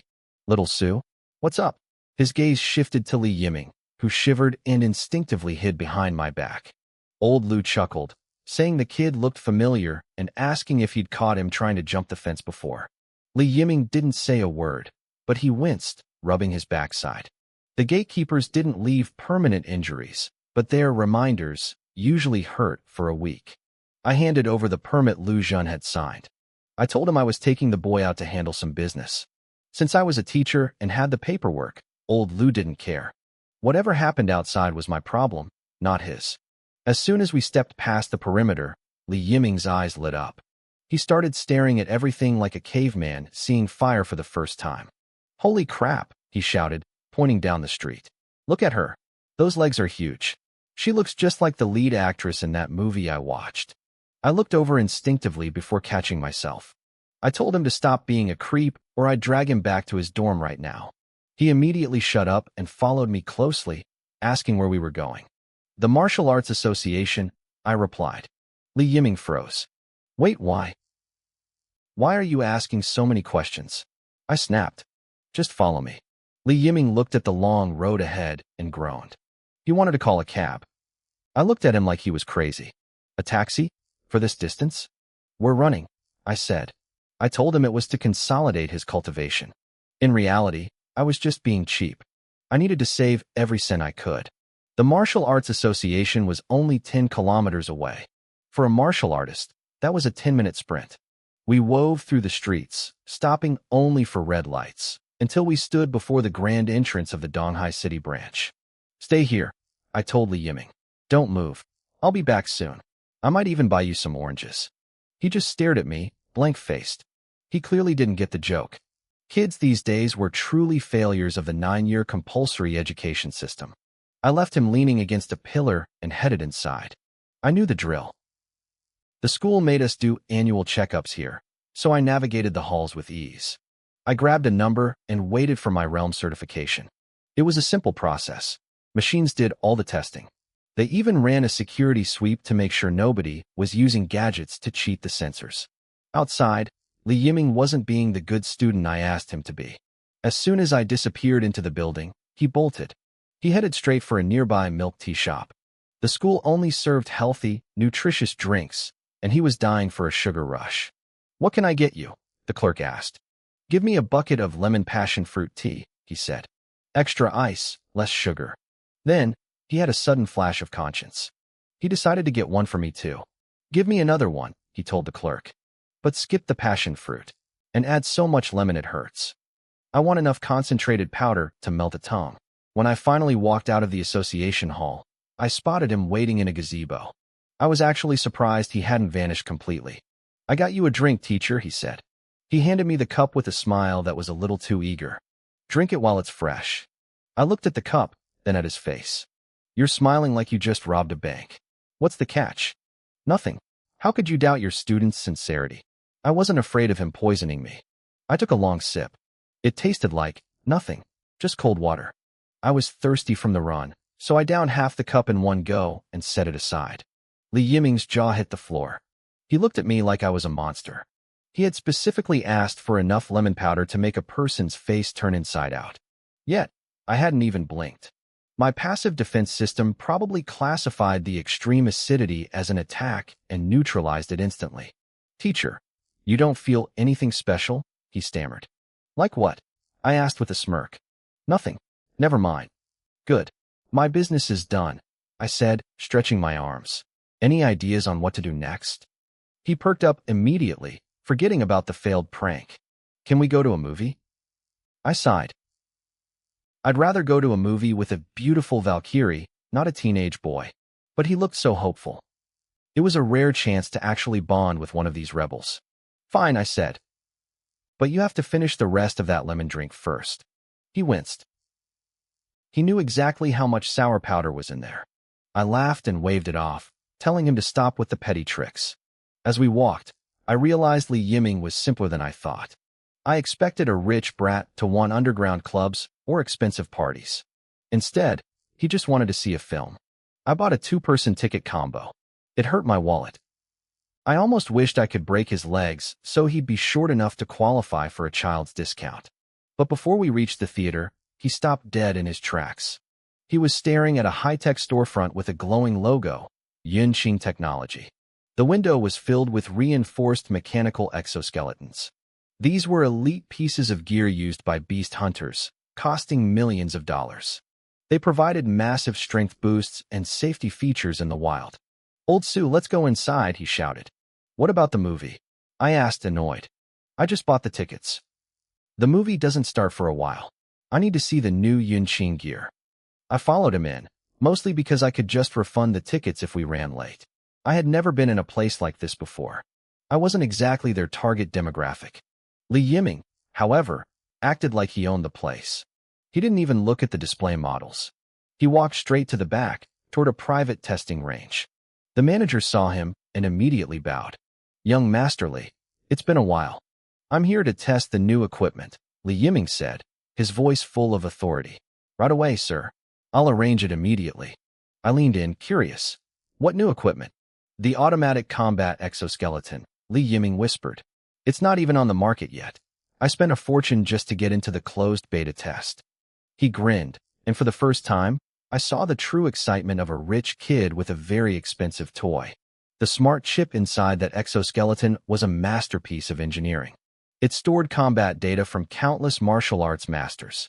Once you strapped it on, even a low-level rank 9 martial artist could fight like a rank 7 expert. In some cases, it could even push a user close to the combat power of a rank 6 master. I stood there stunned. A suit like that has to cost tens of millions, right?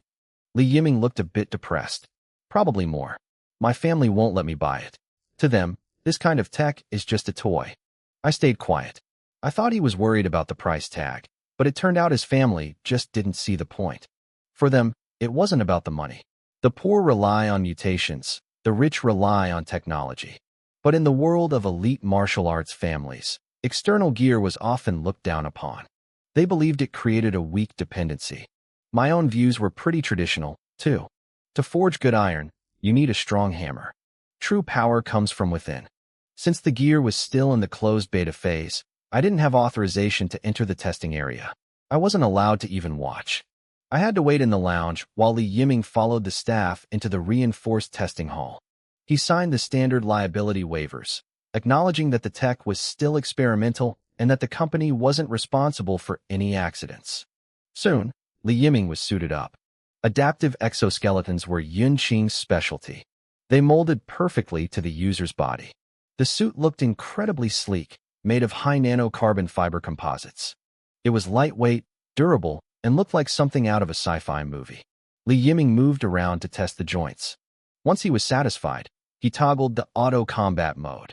A swarm of high-speed attack drones took flight, buzzing toward him like angry hornets. Li Yiming's body blurred. He dodged and countered with such speed that I would have only seen after images if I were inside. "This is amazing," Li Yiming shouted. The suit was powered by a bioantimatter energy rod, giving him an explosive boost in strength. It was like a free trial for the power of a martial master. He only had one regret. Too bad old Sue couldn't come in. I'd love to see his face while I beat him down with this. Half an hour passed. Li Yiming was still lost in the thrill of the hunt. Outside, I wasn't bored at all. Since I was with a VIP, the staff brought me drinks and snacks. They even let me use a high-end automated massage pod. I had just come from the Martial Arts Association, and my muscles were screaming for a break. I pulled my new rank certification out of my bag. Seeing the rank 8 entry-level stamp made me grin. The pay raise was nice, but the real prize was that I finally qualified to apply for the Outstanding Teacher of the Year award. Before today, that was a pipe dream. Now, I was ambitious. If I won, the city would reward me with a luxury apartment worth over $6 million. The competition was fierce, though. I wasn't just competing with the teachers at my school, but with every teacher in the entire city. There were only 10 spots a year. To win, you needed two things: personal performance and class performance. They were linked. You could be a god-tier fighter, but if your students were failing, you were nothing. But if one of my students got into a top-tier university or made a major contribution, I'd have a real shot. With my system's help, I felt that apartment was already mine. I was busy daydreaming about furniture when the store suddenly got loud. I climbed out of the massage pod and saw 3 members of the Kunlun patrol rushing in. They started evacuating everyone. The manager looked pale as he whispered with the officers. Then he led them straight toward the testing hall. "Sir, I'm sorry," a staff member said, rushing to my side. "There's been an emergency. You need to leave immediately." I blinked, confused. "What happened?" "My student is still in there." "We don't know the details yet," she said, her voice trembling. "It's dangerous. The patrol will handle it. Please move." I was ushered out of the store. Police tape was already going up around the building. A crowd was gathering, whispering in hushed tones. I scanned the exits, but there was no sign of Li Yiming. I grabbed a middle-aged man nearby. "Hey, what's going on? Why the lockdown? Is it a beast attack?" "Not a beast," the man said, checking his phone. "Haven't you seen the news? Yinqing's servers were hacked. All the experimental gear across the country is malfunctioning." My heart dropped. "What? Hacked again?" Yinqing was a massive target for corporate sabotage, but I didn't care about their business rivals. I only cared about the kid in the suit. What happens when they malfunction? Who knows? But looking at this response, it's bad. Inside the testing hall, things were falling apart. "Why won't it stop? Get back! Get back!" Li Yiming screamed. The floor was littered with wrecked drones, but his body wouldn't stop moving. The exoskeleton had completely overridden his nervous system. It was no longer defending him. It was hunting the staff. The technicians were panicking. They tried to cut the wireless link, but the suit was locked in an autonomous loop. It identified everyone in the room as a target. If Li Yiming broke out of this hall, he'd see every person on the street as an enemy to be eliminated. Li Yiming was terrified. He was a passenger in his own body, unable to trigger the manual release. The emergency buttons were dead. He lunged toward a staff member, his metal fist whistling through the air. The man tried to block with a piece of equipment, but the impact sent him flying. The staff member was sent flying across the room. Blood splattered against the floor, a brutal reminder of the machine's raw power. Before the man could hit the wall, a blur of movement flickered through the hall. Someone caught him midair, absorbing the impact instantly. "Everyone, evacuate. The Kunlun patrol is taking over," a woman's voice commanded. 3 patrol members had arrived. The woman, who seemed to be the leader, shouted updates to her team. She explained that Yunqing's backend had been hit by a virus, rewriting the code. The suit was now in an indiscriminate attack mode. The technicians didn't need to be told twice. They scrambled for the exits. Li Yiming tried to run with them, but his body wouldn't obey. Suddenly, his mechanical arms were jerked back. A burly patrol member with shoulders like a mountain had grabbed the exoskeleton's limbs. He used pure, brute strength to pin the suit in place. "It hurts." "Stop! It hurts!" Li Yiming screamed. The metal frame was bolted to his own limbs. As the machine fought against the patrolman's grip, it squeezed Li Yiming's bones. He winced, his face contorting in agony. Seeing the kid's distress, the burly man cursed and let go. Big mistake. The second the pressure vanished, the suit pivoted. Li Yiming's fist, driven by the mechanical motors, smashed into the patrolman's chest and sent him tumbling back. "It's not me. I can't stop it," Li Yiming wailed, his eyes streaming with tears. He lunged again, appearing in front of the patrolman in a flash. Another punch swung down, heavy enough to kill. The patrolman blocked it, but the force was so immense that the reinforced floor beneath them shattered into a web of cracks. "We need to get this kid out of there," the man yelled. "I can't fight back properly while he's inside." "We can't," the woman shouted back. The program is locked. The only way is to destroy the machine while keeping him alive. Can we hit the power source? No. It's an antimatter energy rod. If that blows, the kid is vaporized. Li Yiming looked like he was about to faint. Help me. I don't want to die. The female patrol member tried to stay calm. Don't be scared, kid. We'll hold it off. Try to use your own strength to fight the machine's movements. I'm trying. It's too strong. The burly man was forced into a game of cat and mouse, darting around the hall while a crying Li Yiming chased him down. It was a nightmare. If they used their full power, they'd kill the student. If they didn't, the suit would eventually catch them. Just as they reached a stalemate, a voice echoed from the entrance. I'll handle the impact. I stepped into the hall, moving quickly toward the center. A tall, thin patrol member blocked my path immediately. Who are you? He snapped. I'm his teacher, Su Yang, I said, not slowing down. I can help. The tall man blinked, scanning my energy signature. A martial soul? You're only in 8th grade? Get out of here. This machine is as strong as a martial lord. It'll punch your brains out. From across the room, Li Yiming saw me and let out a desperate howl. Old Su, save me. My teacher has the immovable stance. He can neutralize the force. He can stop it. The 3 patrol members froze. Neutralizing force? The Huajin technique? That was something only a martial king could master. It was a myth for someone at my level. The female patrol member, Qin Yao, blurred toward me. Her face was full of suspicion. You know how to neutralize force? At your grade. Let's just say I have my ways, I said. I couldn't exactly explain my system to her.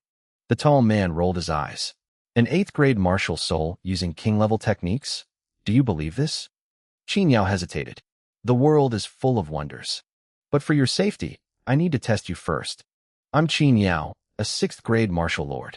My heart skipped a beat. A 6th grade martial lord? One tap from her would send me to the afterlife. As she raised her hand to test my defense, I didn't wait. I sprinted past her toward the chaos. No time for tests. Just watch. Qin Yao and the tall man exchanged a look.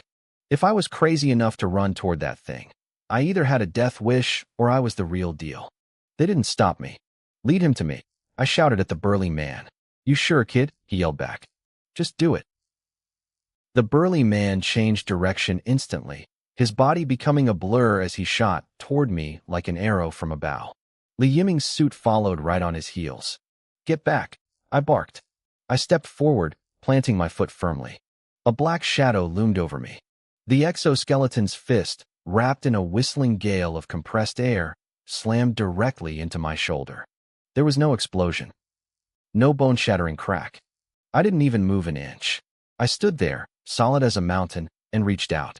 My hands clamped onto the metal frame housing Li Yiming's arms. Old Su, you actually came, Li Yiming sobbed. He could feel the suit straining, the motors whining as they tried to move, but they were deadlocked. The sheer sense of relief made him cry harder. I love you, man. I really do. Behind me, the burly patrolman stared at my back, completely stunned. He scratched his head and muttered a single word. Badass. Qin Yao and the tall man rushed over, their faces pale. Seeing an 8th grade martial soul suppress a machine that had been tossing a martial lord around was mind-bending. It defied every law of cultivation they knew. Unbelievable, the tall man whispered. He really knows the king's technique. Of course he does, Li Yiming bragged, his ego returning the moment he felt safe. My teacher can neutralize anything. He even neutralized the sourness of a concentrated lemon. I narrowed my eyes. So that's how he knew about the lemon. I'd deal with that little brat later. Can we get this thing off him? I asked, feeling the suit vibrating under my grip. It was trying to recalibrate. Suddenly, the burly man screamed, "Watch out below." I looked down just in time to see Li Yiming's metal-shod boot swinging upward. It was a direct, brutal kick aimed right between my legs. The patrolmen winced, shielding their eyes. Old Su, it wasn't me. The suit did it on its own. I stood there, frozen, a cold sweat breaking out on my neck. If I didn't have my invincible passive active, that kick would have ended my family line right then and there. Does this thing only learn dirty moves? I hissed. It's an integrated frame, Qin Yao said, her voice urgent. There are no manual release points. The only way out is to destroy it piece by piece. I looked at the heavy plating covering Li Yiming's vitals. If we started ripping this thing apart by force, the structural collapse would likely crush his internal organs. Li Yiming saw the look on my face. The color drained from his skin. Wait, you're not serious, right? Am I going to die? Li Yiming's voice cracked. He looked like he was about to burst into tears. There's one other way, Qin Yao said, checking her tablet. We wait for the Yunxin group to crack the virus and reboot the system. But we have no idea how long that will take. I let out a breath I didn't know I was holding. If there was a solution, I could work with it. Fine. We wait for the reboot. But before that, I had a little debt to settle. Without warning, I lashed out with a lightning-fast sweep kick. Even with the heavy exoskeleton, Li Yiming stood no chance. He hit the floor with a heavy thud, the metal frame clattering uselessly against the tiles. The 3 patrol officers stared, their scalps tingling with shock. To them, it looked like I had bypassed the suit's defenses with pure, raw skill. They were convinced now. Only a master of the king's technique could make high-tech armor look like a toy. Li Yiming groaned, his head spinning from the impact. He looked up at me, pained. Old Su, you're getting back at me for the kick, aren't you? Don't be ridiculous, I said, my face a mask of professional calm. I'm not that petty. I'm just pinning you down so you don't hurt anyone else. I kept him pressed firmly against the floor. He couldn't budge an inch. The patrol trio watched us, their worldviews crumbling. I wasn't even breathing hard. To them, I was a monster in human skin. The tall, thin officer, Jiang Fan, couldn't hold back anymore. Brother, what's your name? Su Yong. Where do you teach? Third High, Class 5. Jiang Fan hesitated for a second, then blurted out. Our patrol team needs someone like you. Being a teacher is fine, but the benefits in the patrol department are way better. With your skills, you don't even need to take the exam. We'll fast-track you. Come to Team 7. Heck, I'll let you be the captain. I'll be your assistant. Qin Yao's eyes widened. If he's going anywhere, it's Team 6. Being a regular member would be a waste of your talent, especially since you're only at the 8th rank martial spirit realm. Your growth potential is insane. The burly man, Lu Hai, looked at me with pure sincerity. Su Yang, seriously, think about it. Staying out of the patrol force with your skills is a crime against nature. You don't even have to join my team. I'll talk to the bureau chief. I'll tell him to step down so you can take his job. I felt a surge of excitement. If I actually had the king's technique, I'd quit my job right now and become the big boss of the Kunlun Law Enforcement Bureau in Donghai City. I was surprised, though. I thought these 3 were just grunts, but they were all team captains. It showed just how dangerous this rogue exoskeleton situation really was. In the Kunlun patrol hierarchy, you had members, then captains, then the general captain, and finally the bureau chief. To be a captain, you had to be at least a 6th rank martial lord. These were the people who hunted monsters and kept the peace. I forced a smile and shook my head. I appreciate it, but I prefer being a teacher. Everyone has their own path, Lu Hai said, changing his tone. But you could always be a consultant. He's right, Jiang Fan added quickly. With your abilities, you wouldn't even need to go on patrols. Just put your name on the roster. You get the salary and the bonuses, and we only call you if there's a situation we can't handle. Qin Yao nodded. Think about it, Su Yang. The pay is excellent. With your talent, your starting salary would match ours. Stop, I said, waving my hands. Part of me really wanted to say yes, but I knew the truth. I was a fraud. I'd love to, but I have my reasons. I just can't. They looked disappointed. What kind of reasons? Maybe we can help. Well, I joked, unless you can throw my rebellious students in jail for a few days to scare them straight, there's not much you can do. It's a personal matter. Maybe once I resolve it, I'll apply. Don't bother with the application, Lu Hai said, pulling out his phone. Take my number.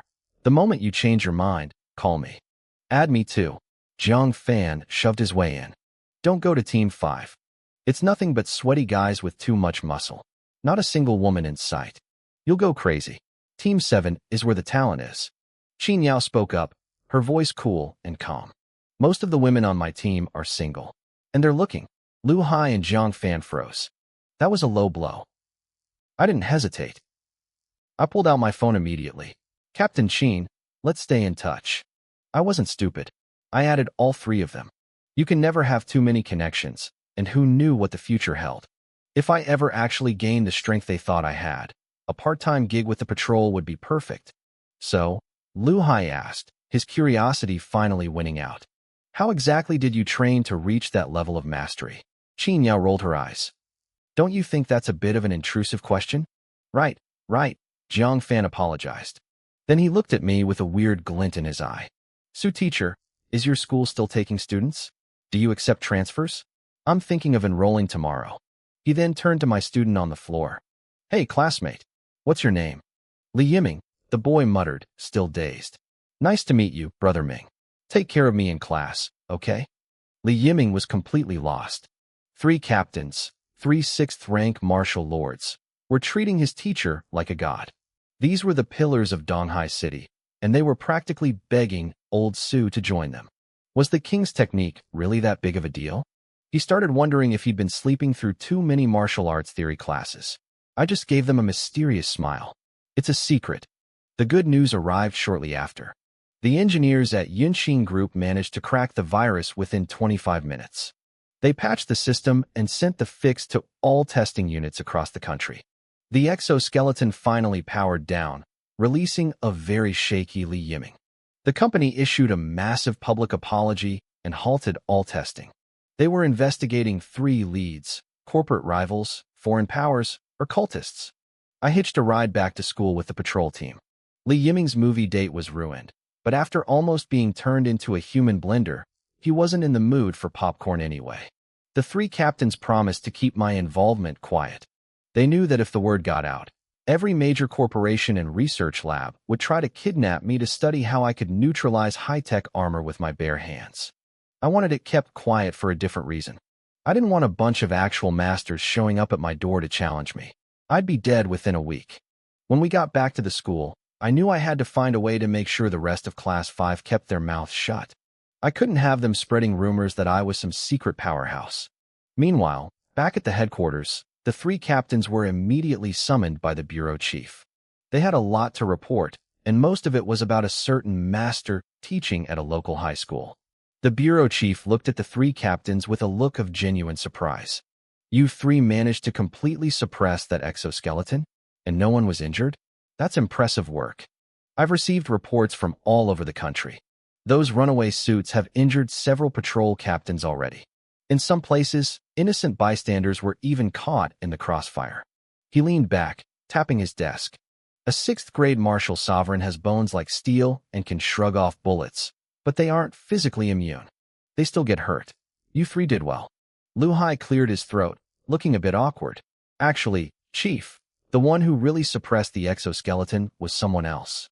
The chief's eyebrows shot up. Oh, another captain? No. Qin Yao cut in quickly. It was a teacher from the 3rd Martial Arts High School. One of his students was the test pilot. He jumped in to help us when things got desperate.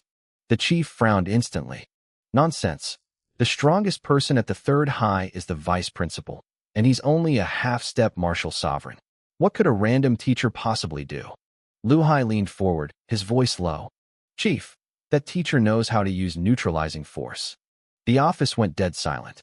The chief stared at him, blinking slowly as if he hadn't heard correctly. Repeat that.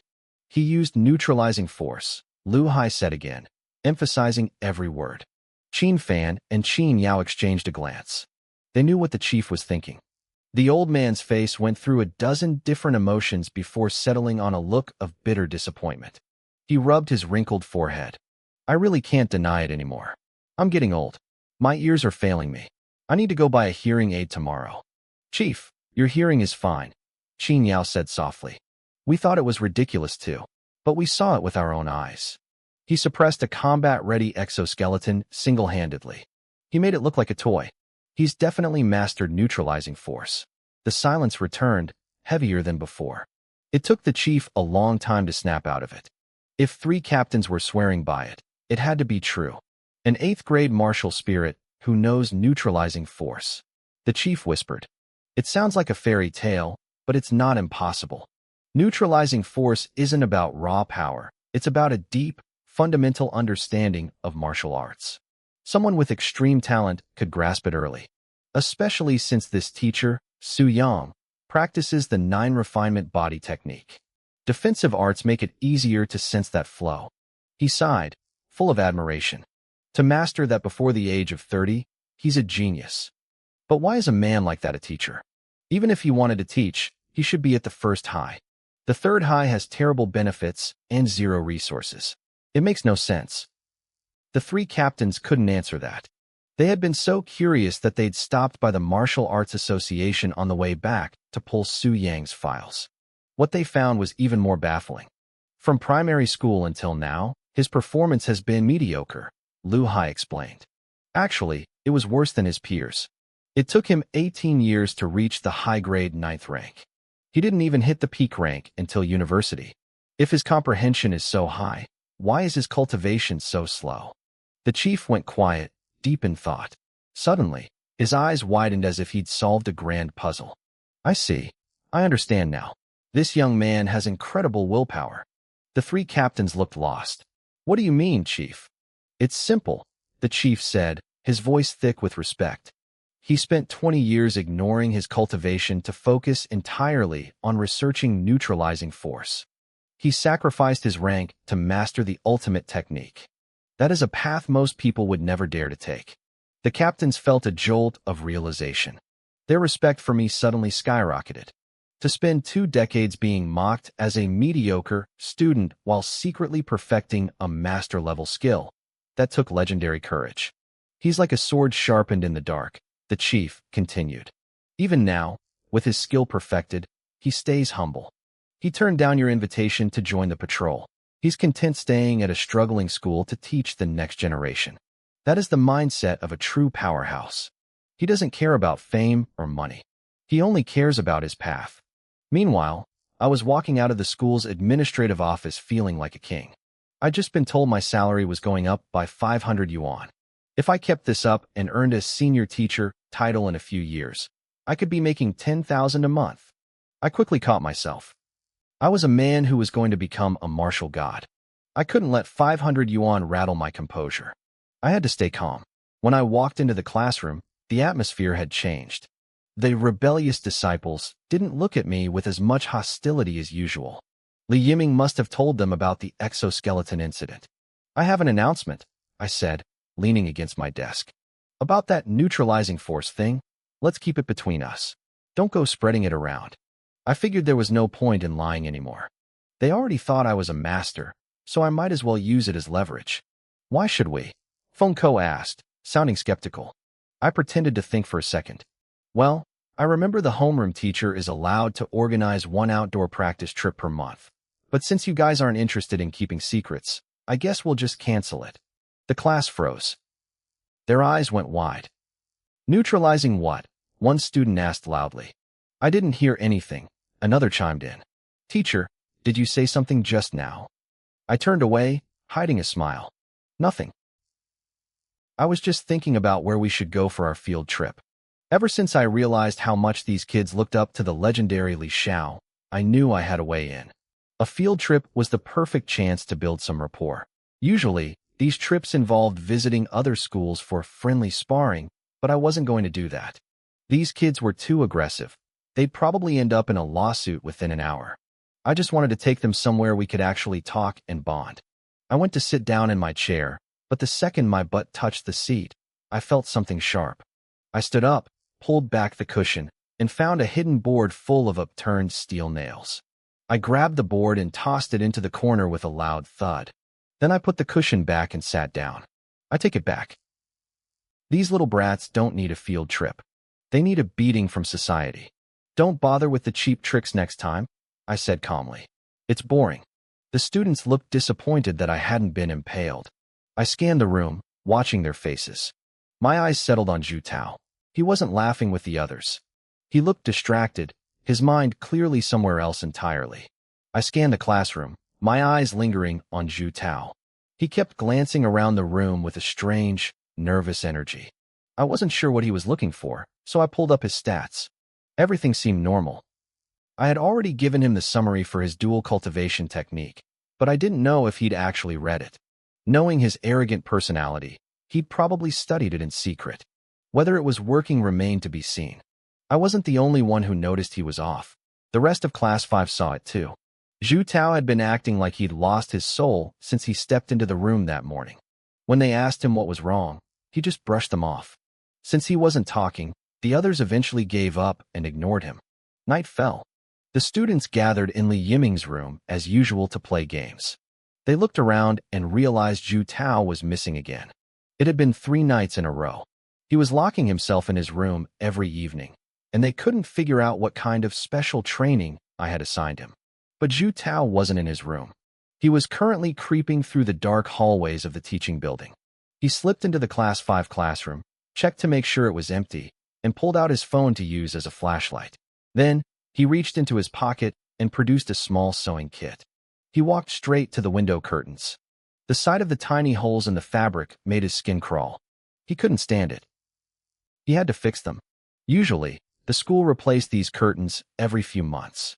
Martial arts training was messy, and stray blades or wooden swords often left the fabric riddled with holes. Zhu Tao used to never care about things like that. But ever since he started practicing the heaven-mending cloud needle technique, seeing a snag in a piece of cloth felt like a personal insult. He knew how pathetic this looked.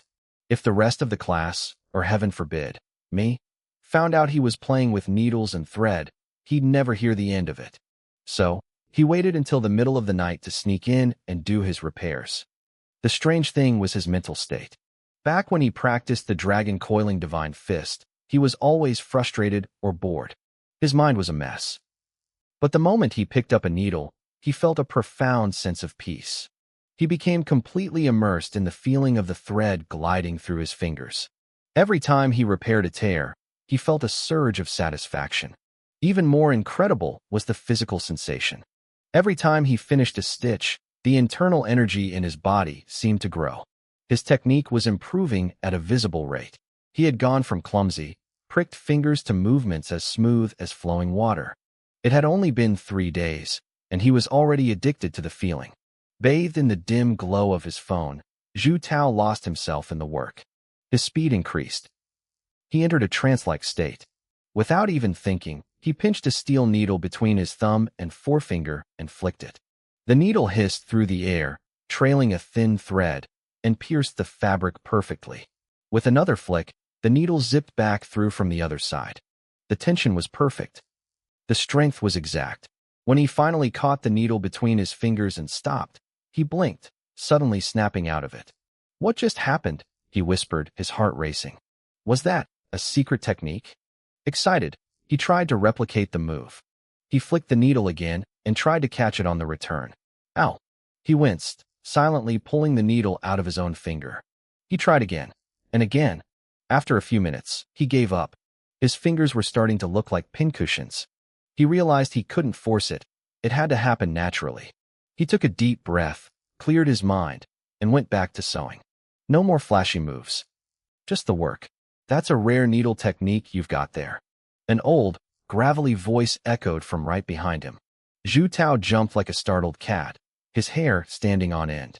He tried to bolt, but a heavy hand landed on his shoulder. There was no visible force behind the grip, but Zhu Tao felt like a mountain had just dropped on him. He couldn't move an inch. He turned his head slowly, his neck creaking. In the shadows, he saw a wrinkled, weathered face. He recognized him instantly. It was old Lu, the school gatekeeper who had caught him and beaten his backside red the last time he tried to climb the wall to cut class. "Grandpa Lu," Zhu Tao hissed, clutching his chest. "You almost gave me a heart attack. You didn't make a sound. I saw you were focused, so I didn't want to disturb you," old Lu said calmly. "Why are you sitting here in the dark? I thought a thief had broken in." Zhu Tao's mind raced. I'm training my night vision." Old Lu didn't push the issue. "If I remember correctly, your family's art is the dragon coiling divine fist, isn't it?" Zhu Tao remembered the pain in his butt from their last encounter. "Yes, sir." "Then why are you practicing a needle technique?" It's a dual cultivation method," Zhu Tao stammered. Old Lu paused, looking unimpressed. "Nonsense. I've watched you for years. Your talent is mediocre at best. You couldn't even figure out the divine fist, and now you want to juggle 2 paths? Don't say that," Zhu Tao whispered, embarrassed. My teacher told me to do it. He said I'm a once-in-a-thousand-years genius for needle arts. Old Lu snorted. Who is this teacher? Su-Yang. Old Lu's expression soured instantly. He's leading you astray. This is irresponsible. He turned to leave, his hands tucked behind his back. I'm going to find that boy and ask him what he thinks he's doing. Zhu Tao panicked. The gatekeepers held a special status in schools. Even the principal had to be polite to them. If old Lu got angry, I could lose my job. And for the first time, Zhu Tao actually liked his teacher. He truly felt I wasn't lying to him. Wait, Grandpa, listen to me. Old Lu stopped and looked back. What? Teacher Su isn't leading me astray, Zhu Tao argued. I really am suited for this. It's called the Heaven-Mending Cloud Needle. I reached the entry level in less than 4 hours. Old Lu scoffed. Stop talking trash. You think you're some martial arts prodigy? Look at yourself. 4 hours to reach entry level? With your talent, 4 hours is more likely to get you buried in the dirt. The old man's words stung. Zhu Tao wanted to punch him, but he knew better. I'm serious, Zhu Tao insisted. I've already reached the minor mastery stage. Old Lu glanced at Zhu Tao's blood-spotted fingers. Is that so? Those were accidents. Zhu Tao snapped. You can't practice martial arts without getting a little hurt. Old Lu stared at Zhu Tao's desperate face, feeling a flicker of genuine surprise. He had been the gatekeeper at this school for years, and he knew the reputation of Class 5 better than anyone. They were a pack of rebels. Usually, they were the first to jump the walls, skip classes, and hurl insults at him without a second thought. They were arrogant, rich, and untouchable. Yet here was Zhu Tao, one of the worst of them, actually defending his new teacher. It seemed Su-Yang had somehow managed to tame these wild horses. If they had finally found a teacher they respected, maybe there was hope for them after all. Still, the idea of dual cultivation left a bad taste in old Lu's mouth. It was irresponsible. But then he realized that if Zhu Tao didn't want to do it, no one could force him. The boy was clearly doing this by choice. Fine, old Lu sighed, his voice softening. If this is your own choice, I won't interfere. Zhu Tao let out a massive breath of relief. Thank you, Grandpa. Thank you. As the old man walked away, Zhu Tao couldn't help but feel a bit smug. He figured I owed him a massive favor now. If he hadn't stepped in, I would have lost my job for sure. The next morning, I arrived at school before dawn. I spotted old Lu on the path and greeted him with a polite bow, expecting the usual friendly nod. Instead, the old man just snorted, turned his head away, and walked off without a word. I stood there, completely baffled. The teacher walking next to me looked just as confused. Xiao Su, did you do something to piss off old Lu? He asked. Me? No way. I replied, scratching my head. Maybe he's just going through male menopause. I headed to the classroom and saw the students of Class 5 already busy with their morning drills. I didn't want to disturb them, so I slipped away to my office to focus on my own cultivation. My current technique, the 9 refinement body art, was stuck at the second stage, copper bone. I was only halfway through, and the progress was painfully slow. I wished I could check my own compatibility with the system, but it only worked on others. However, since I had expanded my meridians and cultivated chaos chi, my speed had skyrocketed. A single night of practice now felt like a week's worth of progress. The method for copper bone was simple in theory. You had to coat the surface of your bones with energy to increase their density and defense. Before, it took me 2 weeks just to coat a single toe bone. But last night, using the chaos chi, I finished my pinky finger in just 30 minutes. I tested it by poking a thick wooden board. My other fingers could only pierce 2 layers, but my pinky went through 3 like it was paper. I decided then and there to recultivate my entire skeleton using chaos chi. It would make me significantly stronger. But there was a catch. Cultivation at this intensity drained my energy and stamina at a terrifying rate. I finished my right hand and was immediately hit by a wave of crushing hunger. I raided the small fridge in my office, slamming down every bottle of nutritional fluid I had. Chaos chi was amazing, but it was expensive. I did the math in my head. 1 bottle cost about 100 yuan, even with my teacher's discount. I had just spent 1,200 yuan on a single hand. Coating my entire body would cost tens of thousands. I felt a cold sweat break out. I had been working for 2.5 years and only managed to save 100,000 yuan. At this rate, I'd be broke in a month. I needed a side hustle. I thought about joining a patrol team, but I didn't have the official credentials. They'd probably arrest me for fraud the moment I stepped through the door. Being a beast hunter for a big corporation was an option, but their minimum requirement was the 7th realm. Even if I could fake the strength, those missions lasted weeks. I couldn't just abandon my students. That left me with one option: freeloading off my students. Whenever they made a breakthrough, the system gave me a feedback boost of pure energy. I looked toward the classroom, my eyes gleaming. Those kids were rich. They had all the nutritional fluids they could ever need. I felt a bit guilty, but hey, a teacher's gotta eat. Zhu Tao hadn't made much progress in the last 2 days. The dual cultivation was likely slowing him down, and he was too proud to ask for help. I realized I couldn't put all my eggs in one basket. I needed to find a new technique for the student with the second highest potential, Li Yiming. Unlike Zhu Tao, Li Yiming was relatively easy to talk to. Plus, after the incident where his exoskeleton went haywire, he seemed to trust me more. I headed to the library to start the search. Meanwhile, back in the classroom, Zhu Tao was struggling. He was trying to balance the two energies inside his body. The heaven-mending cloud needle energy was gentle and easy to guide, but his family's dragon-coiling fist energy was like a wild, rebellious animal. Every time he tried to merge them into a single cycle, they clashed. It was like a high-speed car crash inside his chest. He tried again and again, his face turning a deep, angry shade of red. When the rest of the class finished their meditation, they opened their eyes to see Zhu Tao looking like he was about to explode. His skin was turning a dark, bruised purple. "Tao, what's wrong with your face?" one of them asked, alarmed. Nobody dared to touch him. If they interrupted him at the wrong moment, it could cause a total cultivation collapse. "Where's old Su?" Li Yiming shouted, already sprinting toward the door. "Go get the teacher. Now." He hammered on my office door, but there was no answer. I was already deep in the library archives, completely unaware that my star pupil was about to burst. "Where is he when we actually need him?" someone yelled. "Call him. Now." Phones flew out of pockets, but then everyone froze. Nobody had my number. We were a group of strangers forced into a classroom together, and I was the teacher they hated. "I don't have it," one student muttered. "Me neither," said another. "Li Yiming, you have it, don't you?" Li Yiming didn't waste time talking. He pulled out his phone and dialed. Back in the quiet archives of the library, I felt my phone vibrate. I pulled it out, saw Li Yiming's name, and felt a spark of worry.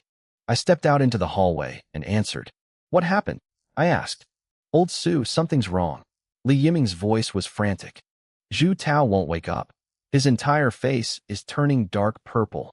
"Purple," I repeated, "like a bruise. Did his parents hit him?" I knew the differential speed method I gave him was risky. It required constant trial and error.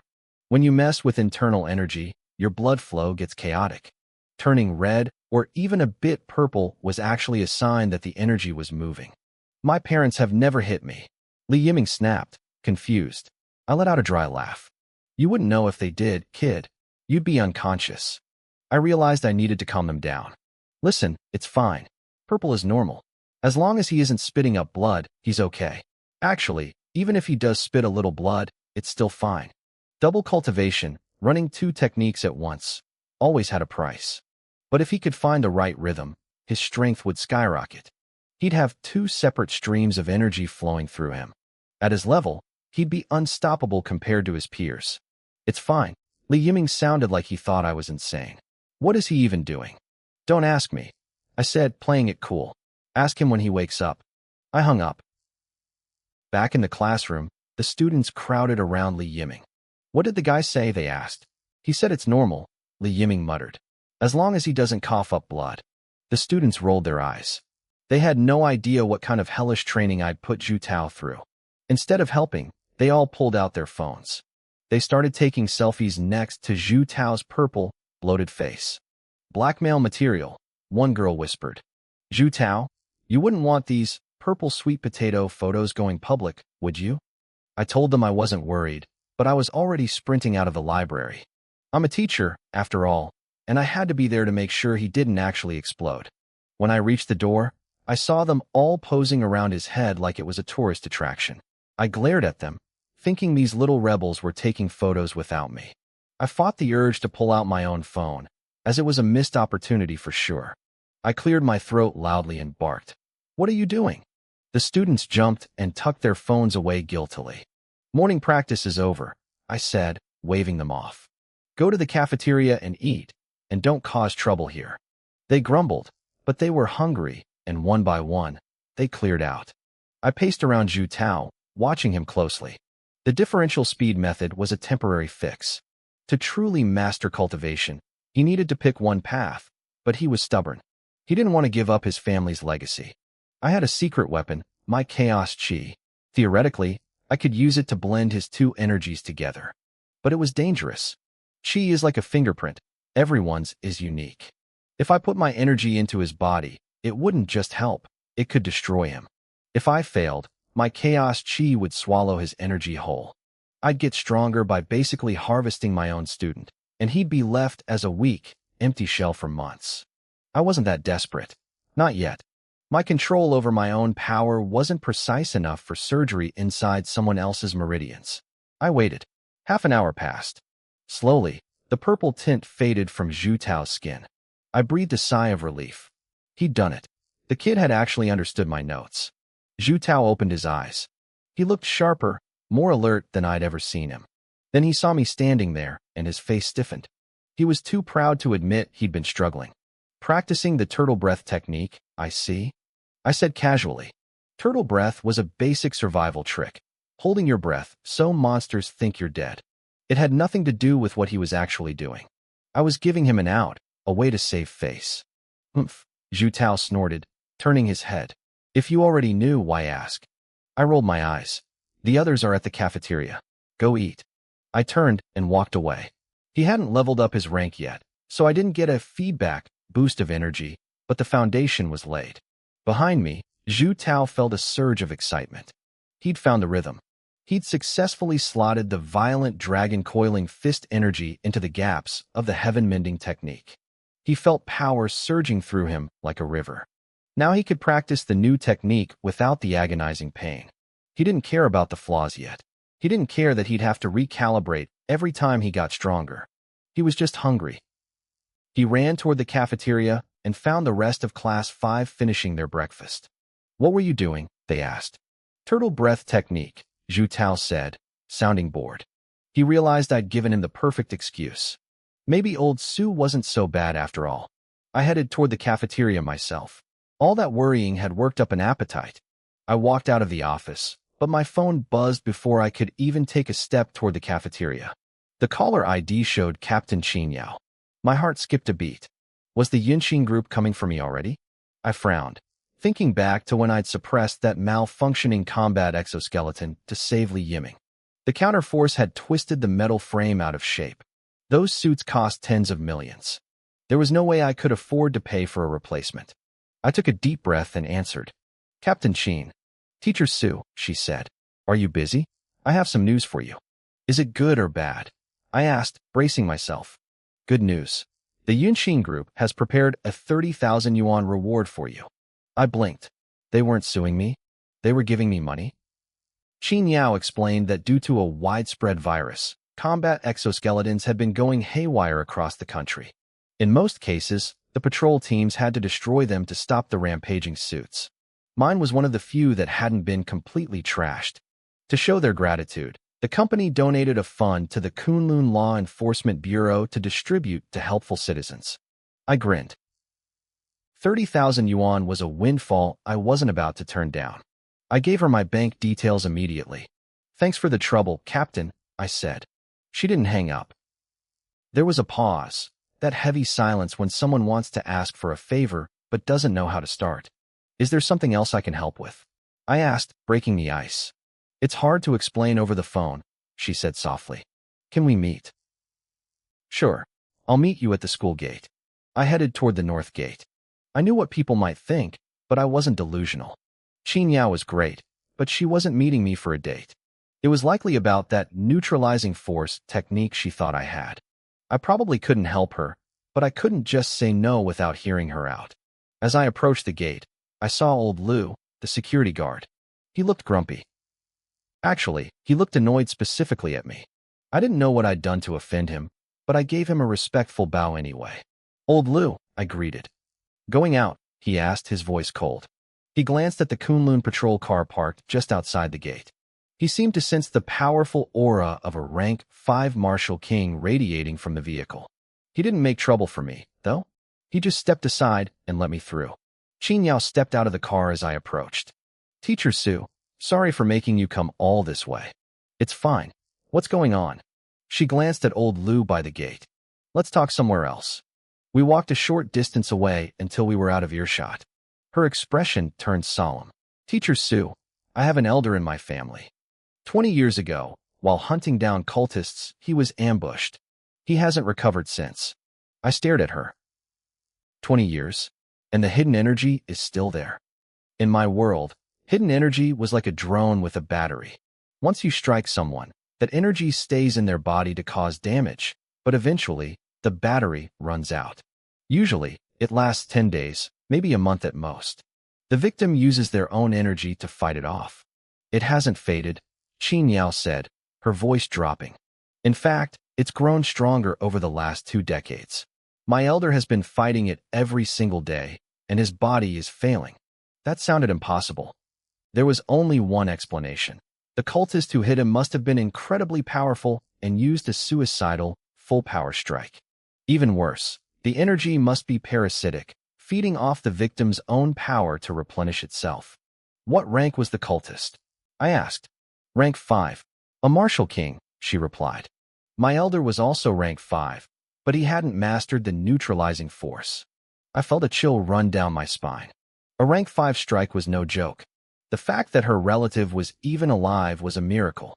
But I didn't actually have the neutralizing force.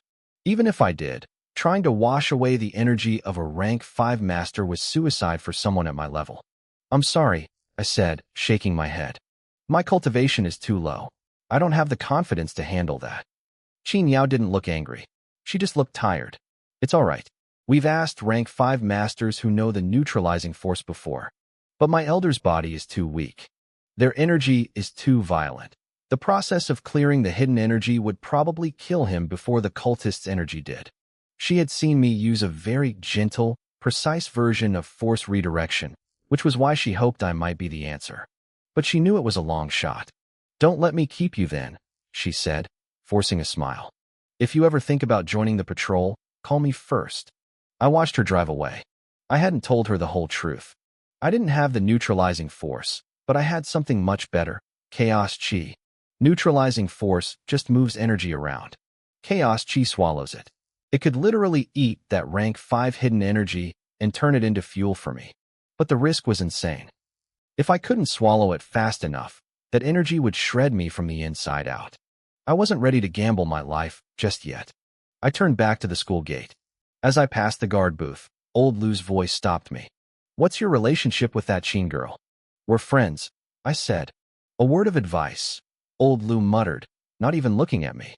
"Stay away from the Qin family, unless you want to get burned." I opened my mouth to ask why, but the old man went back to ignoring me like I didn't exist. Typical. I walked away, feeling a bit annoyed. I pulled out my phone and tried to look up the Qin family, but the search results were surprisingly empty. The only thing the internet seemed to know about was Qin Yao herself. The rest of her family was a ghost. Qin Yao was 4 years older than me. At 31, she was already a rank 6 martial sovereign. She had graduated from the East Sea No.1 Martial Arts High School and attended Kunlun Martial Arts University, one of the top 10 elite academies in the country. It was basically a feeder school for the Kunlun Patrol. She was a true dragon among humans. I couldn't find a single scrap of information about the Qin family online, but I could make an educated guess. If she had elders who were rank 5 martial kings, the Qins were likely a hidden martial arts clan. I scratched my head, wondering why old Lu told me to stay away from them. It felt like a useless warning anyway. A girl like that probably wouldn't want anything to do with a guy like me in the long run.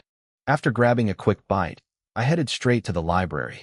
I needed to find a compatible manual for Li Yiming. His cultivation efficiency was sitting at a dismal negative 400%. Unlike Zhu Tao, who just had bad luck and a lack of focus, Li Yiming suffered from a dull aptitude. That was a congenital defect. I couldn't fix his DNA, but I could fix his mindset. He had basically given up because he felt hopeless. If I could find him the right manual, maybe that spark would return. I used the same process of elimination I used for Zhu Tao, but the results were depressing. When I searched for Zhu Tao, high compatibility numbers popped up almost immediately. For Li Yiming, the numbers were insultingly low.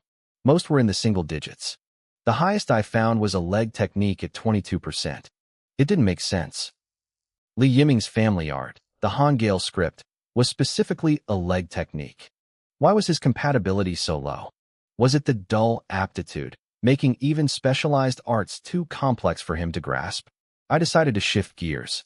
Instead of looking at elite, true arts, I dove into the database of basic foundational leg techniques. There were over 4,000 of them. It was going to be days of mind-numbing work, but I wasn't in a rush. I set a filter to skip anything below 300% compatibility. With his negative efficiency, anything less than 300% wouldn't even get him back to zero. While I was buried in digital scrolls, my students weren't exactly being productive. Most classes were in self-study, training hard. Class 5, they were sitting in a circle playing werewolf to pass the time. They didn't want their limbs to atrophy from sitting too still, I guess. Zhu Tao wasn't in the mood to play. "You guys go ahead," he muttered. "I'm going for a walk." Nobody cared. As soon as he cleared the door, he bolted for the roof of the teaching building. Now that he had mastered the differential speed method, he was dying to practice the heaven-mending cloud needle technique. He just needed a quiet place where his classmates wouldn't see him playing with sewing needles. The roof was deserted. Perfect. He sat down and pulled a thumb-sized black box from his bag. Inside were specialized steel needles. He'd spent a fortune online for these. You couldn't use regular sewing needles for martial arts. They'd snap the second you channeled energy into them. These were forged from stone gold, a metal processed by high-level monsters. It was a weird irony of our world. Human technology only advanced by harvesting the creatures trying to kill us. He picked up a needle and began to circulate his chi. After 3 days of secretly mending clothes, he had reached the first stage of the manual. A moment later, the needle between his fingers began to vibrate. Zhu Tao's eyes widened. "Holy crap," he whispered. "I really am a genius." He had reached the second stage in just 3 days. He was now coating the needle in his own energy, drastically increasing its hardness and piercing power. This was the true beginning of hidden weapon mastery. To actually fire the needle, he needed a specific launch form. He had accidentally pulled it off once while mending the classroom curtains the night before. He'd checked the manual again and again. That move was called the level needle stance. Theoretically, you weren't supposed to be able to do that until the final stage of the manual, which required a rank 7 cultivation. "I'm a martial god," he thought, the words echoing in his head with a sudden, arrogant weight. But then, doubt crept in. How did I, his teacher, see this in him? Was it really just intuition? He didn't believe in gut feelings. He suspected I had some hidden method or secret power. Why else would I push him so hard to learn a trash technique? Did I want something from him, or did I genuinely just hate seeing talent go to waste? He shook the thoughts away. Whatever my motive was, he owed me. One day, he muttered to the empty roof, "I'll pay you back with a mansion and a fleet of luxury cars." He looked down at his internal energy.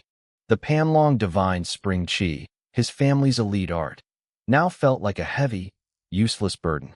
I had warned him that the two energies would eventually clash. He had to choose. Keep the elite status of his family's art or scrap it all and start over with the needles. If he started over, his parents would lose their minds. The Zhu family was traditional. They only valued the Panlong script. If he switched to a basic manual, he'd become an outcast, a literal footnote in the family history. And even if he mastered the needles, the manual only went up to rank 7. After that, he'd be on his own, wandering a path with no map. He sat in silence for a long time. Then, his expression hardened. "Better to be the head of a chicken than the tail of a phoenix," he growled. "I'm going to be the king of chickens." Wait, no, just king. I stayed in the library until well after dark. My eyes felt like they were bleeding. I had cleared about a quarter of the database with absolutely nothing to show for it. The highest compatibility for Li Yiming so far was 67%.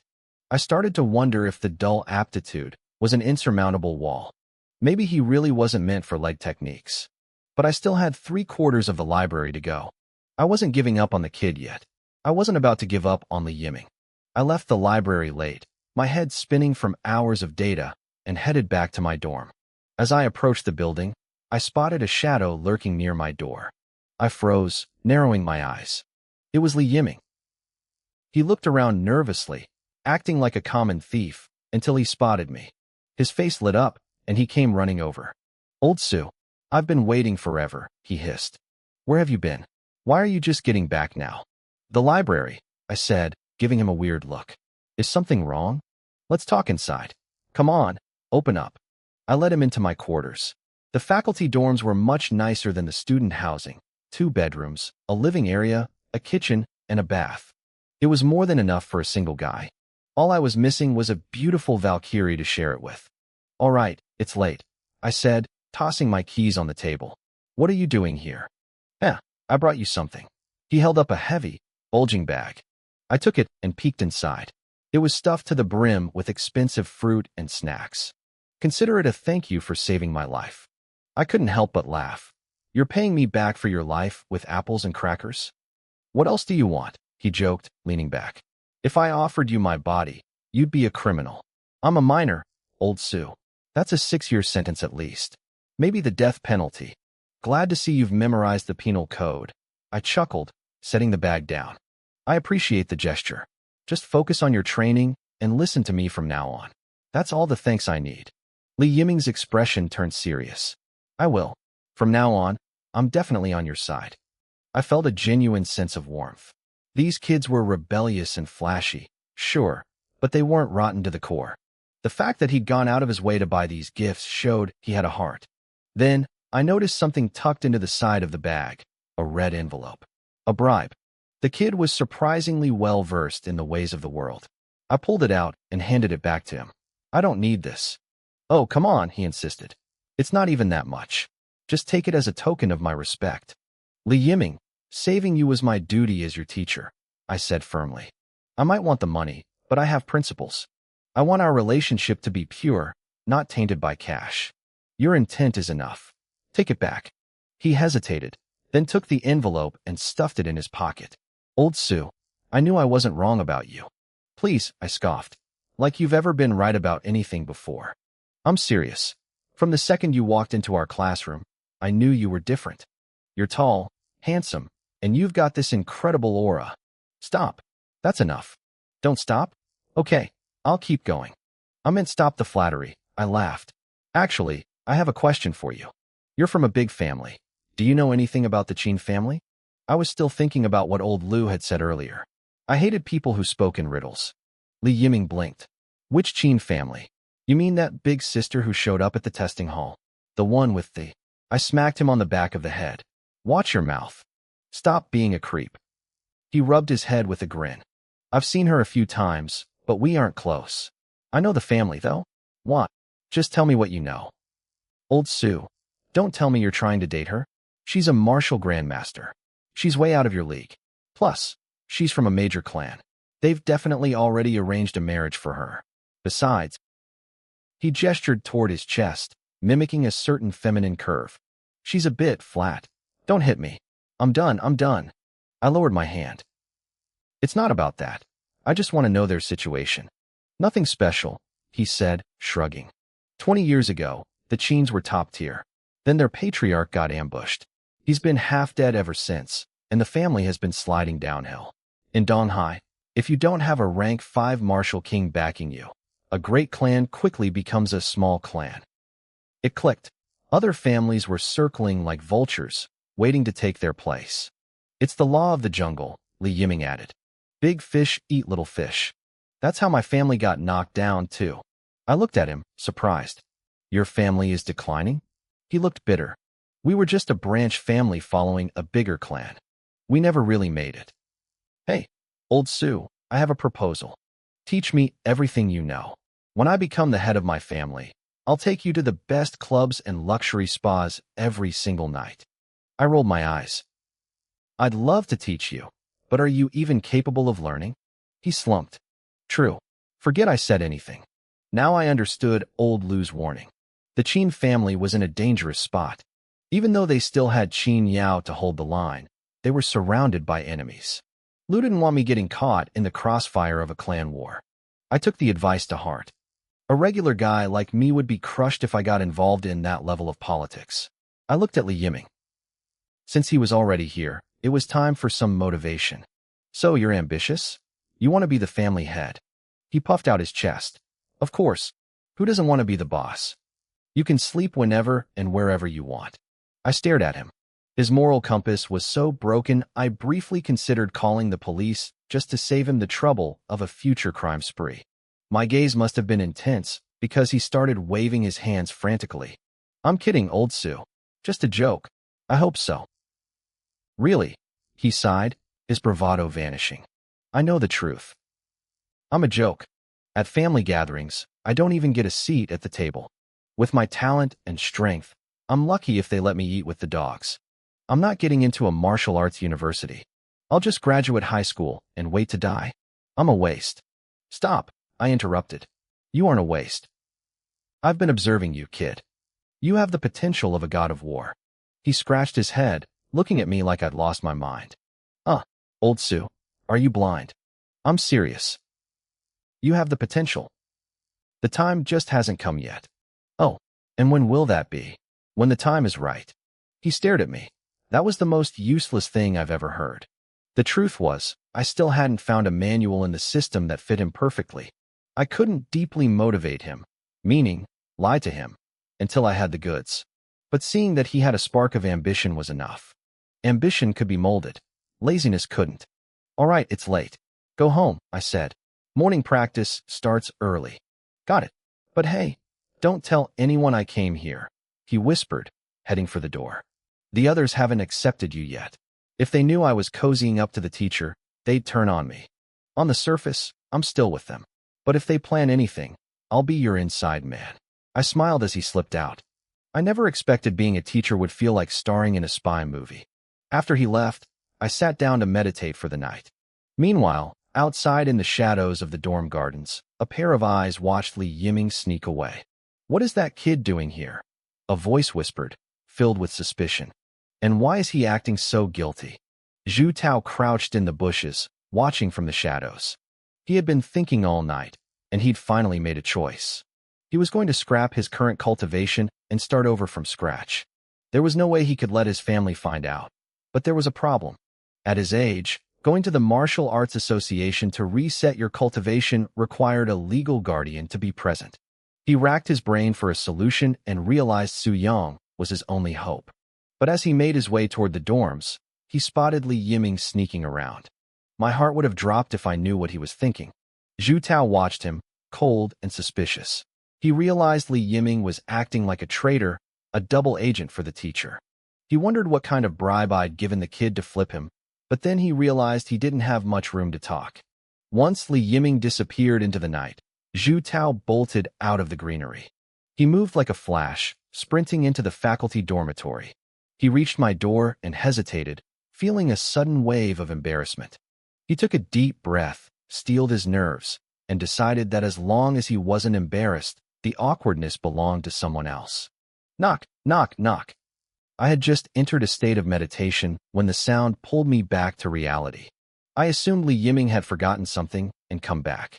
I stood up and pulled the door open, but I didn't see Li Yiming. Instead, a teenage boy stood on the stone ledge of the hallway, hands behind his back, staring up at the moon. He looked lonely, cold, and incredibly dramatic.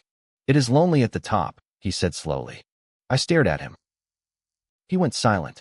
I blinked, waiting for the rest of the poem. And, what's the next line? Zhu Tao's face turned bright red. He raised his voice, repeating himself with more force. It is lonely at the top. You can't even finish the poem, I sighed. Stop trying to act cool. Get down from there. We're on the 12th floor. If you fall, you're breaking both legs. He didn't turn around. It is lonely at the top. Fine, fine, I get it. I muttered, playing along just to get him inside. Dancing with one's shadow under the moon. It feels like the mortal world no longer exists. Happy now. Zhu Tao finally turned around, his expression ice cold. Not bad. You are a man of culture. He hopped down, brushed past me with his hands still behind his back, and walked straight into my room. My eye twitched. I hadn't noticed this weird personality quirk before. Was the heaven-mending cloud needle technique affecting his brain? Was the mental cultivation making him obsessive? I shut the door and turned around, only to find him standing by my window, staring at the moon again. I gave up on trying to make him act normal. I sat back down on my meditation mat and looked at him. It's late. Why are you here? Since you have asked so sincerely, he said, I shall graciously inform you. The technique you recommended is excellent. It suits my taste. However, dual cultivating two methods is just treating the symptoms, not the cure. I've decided to scrap my current foundation and start over. I stared at him in shock. You've really thought this through? Yes. Then go do it, I said. You don't need to discuss it with me. I cannot let my family know. You have to take me to the Martial Arts Association to sign off on the reset. Get lost, I snapped, refusing without a second thought. Are you crazy? This kid wanted me to help him throw away years of expensive family training behind his parents' backs. If his family found out I was the reason their investment went down the drain, they'd kill me.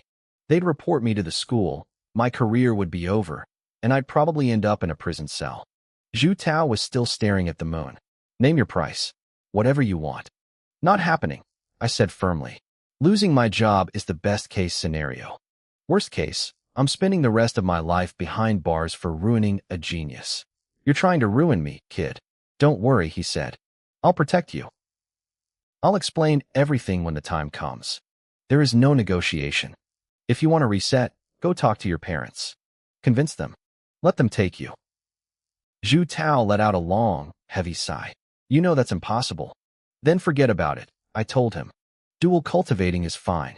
It's a bit more work because you have to adjust your energy every time you level up, but you can still reach the 7th rank without any major issues. And after that, he asked. After that, it's up to you, I said, feeling helpless. Do you really expect me to provide you with high-level manuals forever? If I had that kind of power, would I be sitting here talking to you? Zhu Tao fell silent. I didn't say another word. I closed my eyes and pretended to go back to my meditation. I wasn't going to help him with this. It was just asking for trouble. Teacher, help me, he whispered. I didn't move. I stayed perfectly still. Seeing that I wasn't budging, his stubbornness flared up again. Fine, I'll just find someone else to take me, he said, turning to leave. I still didn't react. I kept my eyes shut, breathing steadily. I'm leaving. I'm really leaving. He paused at the door. Okay, fine. Teacher, I'll stop acting cool. Just please help me think of a way. Hearing his tone soften, I finally opened my eyes. There's only one way. Convince your parents. Zhu Tao gave a bitter laugh. The dragon fist art is our family's legacy. It's our symbol. They will never let me abandon it. I don't have the power to change their minds. If I have to, I'll just force a reset myself. Forcing a reset was a dangerous, DIY method. The simplest way was to strike your own pressure points with enough force to shatter your foundation. The survival rate was barely 20%. Most people who tried it ended up dead or crippled. I didn't say anything, but a surge of worry hit me. Normal people wouldn't even dream of something so reckless, but the kids in Class 5 weren't normal, especially Zhu Tao. He was obsessed with his reputation, and I could actually see him doing something that's stupid if he felt backed into a corner. Still, I couldn't agree to his plan. The risk was too high. But maybe there was another way. I looked at him and sighed. I can help you. Zhu Tao's eyes lit up instantly. Really? But not right now, I said, thinking quickly. When you reach the 7th rank, come find me. I have a way for you to transition your cultivation smoothly without needing to reset everything. Zhu Tao froze, his eyes narrowing with suspicion. I feel like you're just lying to me to buy time. I had to hand it to him. He was sharp. He'd seen right through me. Choosing to reset now was actually his smartest move. It would wipe the slate clean and let him focus entirely on the new technique. But I couldn't let him do it. I was buying time for myself. I was thinking about the chaos chi. If I could master it, I could use it to merge his techniques without the constant pain of manual adjustments. But I wasn't familiar enough with it yet. One wrong move and I'd kill him. I needed time to practice my control. I put on my best mysterious master face. Whether you believe me or not is up to you. That is my promise. Until you hit the 7th rank, I won't help you. Zhu Tao didn't hesitate for long. Fine, I'll do it your way. I'll keep dual cultivated in G for now. But once I hit the 7th rank, I'm coming for that solution. And trust me, it won't take me long. I nodded, watching him leave. The clock was ticking. You can go now, I said, keeping my voice steady. I need to start my evening training. Zhu Tao gave a respectful nod. Understood, teacher. I'll take my leave. Good, I replied, closing my eyes. As soon as I heard his footsteps fade away, I let out a long, exhausted sigh. My life had become a nonstop performance. 1 minute I was acting out a spy thriller with Li Yiming, and the next, I was playing the mysterious master in a period drama for Zhu Tao. Dealing with these kids in Class 5 was draining, but I'd taken the job, so I had to follow through. I shook off the fatigue and pulled out my phone to set a timer. It was time for my evening session. I sat cross-legged, focused my mind, and began circulating the chaos chi through my meridians. The energy moved at a blistering speed, surging through my body like a high-velocity stream. When I finally opened my eyes and hit the stop button on the timer, I couldn't hide my grin. Even though I'd seen these results before, they still felt ridiculous. Before I gained this power, a single cultivation cycle took me 28 minutes, well below the national average of 21. But now, with the chaos chi and my reinforced meridians, I had cut that time down to 18 minutes. The improvement was terrifying. And the best part? I hadn't even fully mastered the chaos chi yet. I suspected that once I did, I could push a cycle down to 10 minutes. 10 minutes was the speed of the legendary martial gods. In the world of martial arts, the foundation is everything. The faster your cycle, the quicker you regenerate breath, the faster you grow, and the more insane your recovery speed becomes. The only downside was the energy cost. My body was burning through fuel like a jet engine. I'd already restocked my fridge and the office cooler with high-grade nutrition shakes. Normally, a martial artist only does 2 cycles a day, one in the morning to absorb spiritual energy, and one at night to solidify their gains. Any more than that usually risks overloading the body and damaging the meridians. But I felt different. My meridians had been expanded. Theoretically, I could handle more. I downed 2 bags of nutrition fluid and felt perfectly fine. No fatigue, no muscle soreness, nothing like the old days. I decided to push my limits. I set the timer again and went back in. 3rd cycle, feeling good. 4th cycle, still going strong. 5th cycle, my muscles started to ache, but I wasn't tired, and my meridians felt stable. 6th cycle, the soreness hit me hard, and a dull ache throbbed in my veins. I stopped there. I had consumed 14 bags of nutrition fluid in one go. That was $1,400 literally swallowed in an hour. I flopped onto my bed, feeling the boundary of my cultivation level beginning to loosen. My limit was probably 7 cycles, but 6 was safer. I didn't want to promote too fast and end up with a shaky foundation. I needed to stay balanced, just like I told my students. Plus, I was broke. The $30,000 bonus I'd just received wasn't going to last a week at this rate. The next morning, I checked on Class 5 to make sure they were actually practicing, then headed to the library to keep researching a technique for Li Yiming. I was halfway through a manual when a notification popped up in the faculty group chat. Our group leader, Lu Jun, wanted all first-year teachers in the meeting room immediately. Emergency meetings like this were rare. I hurried over and found the room already packed. I whispered to a few colleagues, but no one knew what was going on. "All right, quiet down," Lu Jun said, his face grim as he walked to the front. "We have a situation." The room went silent. "Last night, someone tried to break into the school," Lu Jun continued. "A masked intruder, a 6th-rank martial master. He was intercepted by the 4 gatekeepers and fled after a brief exchange." The room erupted in whispers. I was stunned. Who would be stupid enough to try and force their way into a school guarded by 4 martial masters? "What was their goal?" a teacher asked. "The gatekeepers said he was heading toward the dorms," Lu Jun replied. "It's likely he was targeting the students.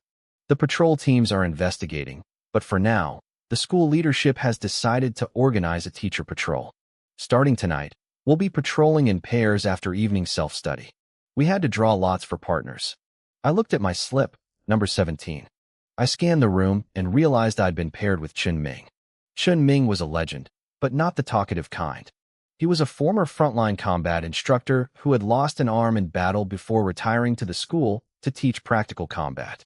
He was a man of few words, carrying the heavy, grim aura of someone who had seen too much war. Everyone respected him.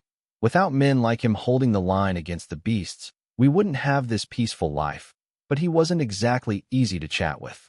I walked over to him. "Looks like we're partners, Brother Chun."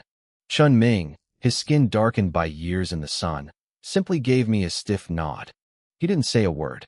I decided not to push it. He was 12 years older than me and spent all his free time cultivating in his room. We lived in different worlds. Before we left, Lu Jin pulled me aside. "Xiao Su, keep a close eye on Class 5. Don't let them wander off. I have a feeling that Intruder might have been looking for one of them.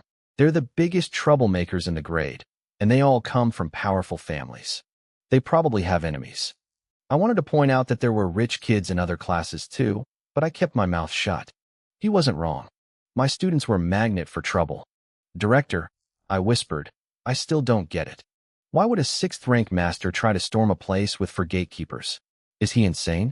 Lu Jun looked around to make sure no one was listening, then leaned in close. The 4 old men. 2 of them were actually injured in the fight. Not seriously, but still. Don't repeat that. They have a lot of pride. My skin crawled. If an intruder could injure 2 martial masters and still get away, this wasn't just some random thug. This was a serious threat. 4 against 1, and the intruder still managed to injure 2 of them before vanishing. That wasn't just a master. He had to be at the peak of the 6th rank, maybe even a half step into the king realm. Director Lu Jun looked like he had a permanent migraine. "What is going on this year?" he muttered. "School just started, and it's already this chaotic." I felt a sudden pang of guilt. I couldn't help but wonder if this was some kind of butterfly effect caused by me getting the system. I tried to look busy, but Lu Jun spotted me immediately. "Oh, Xiao Su, I actually need to talk to you about something." "Director, my stomach," I yelled, already backing away. "Bathroom emergency. Catch you later." I bolted before he could say another word. I heard him grumbling behind me about how young people these days were impossible to fool, but I didn't stop until I was clear. Back at the office, Lu Jin stared at the marble table I'd cracked earlier. He sighed, shaking his head. "I guess I'll have to find a grinder and turn this thing into dust," he whispered to himself. Once my evening training session ended, I met up with Chun Ming. The number 3 high school campus was massive. The 3 grades were split into separate sections miles apart, so students from different years rarely crossed paths. Because the grounds were so sprawling, the patrol teams were everywhere to ensure no corner was left unguarded. Chun Ming was as silent as ever. He gave me a stiff nod, and we started our walk near the north gate. For a guy like me who loved to talk, the silence was agonizing. I looked at the other patrol teams in the distance, feeling a surge of envy for the guys paired with the pretty female teachers. There were plenty of young, beautiful women in the first-year group, though sadly, none of them were the big-wave, warrior goddess type I preferred. Finally, I couldn't take the quiet anymore. "Brother Chun, can I ask you something?" He grunted. I glanced at his empty right sleeve. "Technology is pretty advanced these days. Have you thought about getting a mechanical limb? Since you're a veteran, the government subsidies are huge. With the vouchers, it wouldn't cost much, and it would make daily life a lot easier." Chun Ming's expression didn't change. His voice was heavy and steady. "I only need one hand to kill beasts." I gave him a quick thumbs up, not knowing how to respond to that level of badassery. "In the future," Chun Ming added, "if you ever face a beast, even a humanoid one, don't show a shred of mercy." "I'll remember that," I said, nodding seriously. Deep down, I thought he was giving me too much credit. Humanoid beasts were incredibly rare, each one as strong as a human martial king. If I ever ran into one, I wouldn't know if I was the luckiest man alive or the unluckiest. Most teachers avoided talking about beasts or the front lines with Chun Ming to avoid triggering bad memories, but I needed his expertise. "Brother Chun, you know I practice the 9 refinement body art," I said, scratching my head. "But I have 0 real combat experience. I've just done some sparring with classmates. If I get into a real fight, I'm basically just a punching bag. With my new Chaos Chi and Super Meridians, I couldn't just focus on defense. It would be a waste of potential. I needed to learn how to actually fight." "I can help with that," Chun Ming said. Then he paused. What level are you at? Second level. Bronze bone, I said, lifting my right hand. This was the hand I had already enchanted with chaos chi. Chunming reached out with his left hand and gripped my palm. He squeezed, then frowned. Wait. What's wrong? I asked, feigning confusion. The texture is wrong, he muttered, his eyes narrowing. This doesn't feel like the second level. It feels like the third. No, the fourth. I wasn't surprised. I had used chaos chi to temper that hand, so its strength was obviously far beyond normal bronze bone. I just didn't have a frame of reference for how strong I actually was. Chunming, having been on the front lines, definitely knew his stuff. I was actually impressed he could tell just by touching me. How can you tell? I asked. Feeling, he said simply. He looked at me with a new level of seriousness. I'm not joking. I believe you, I replied.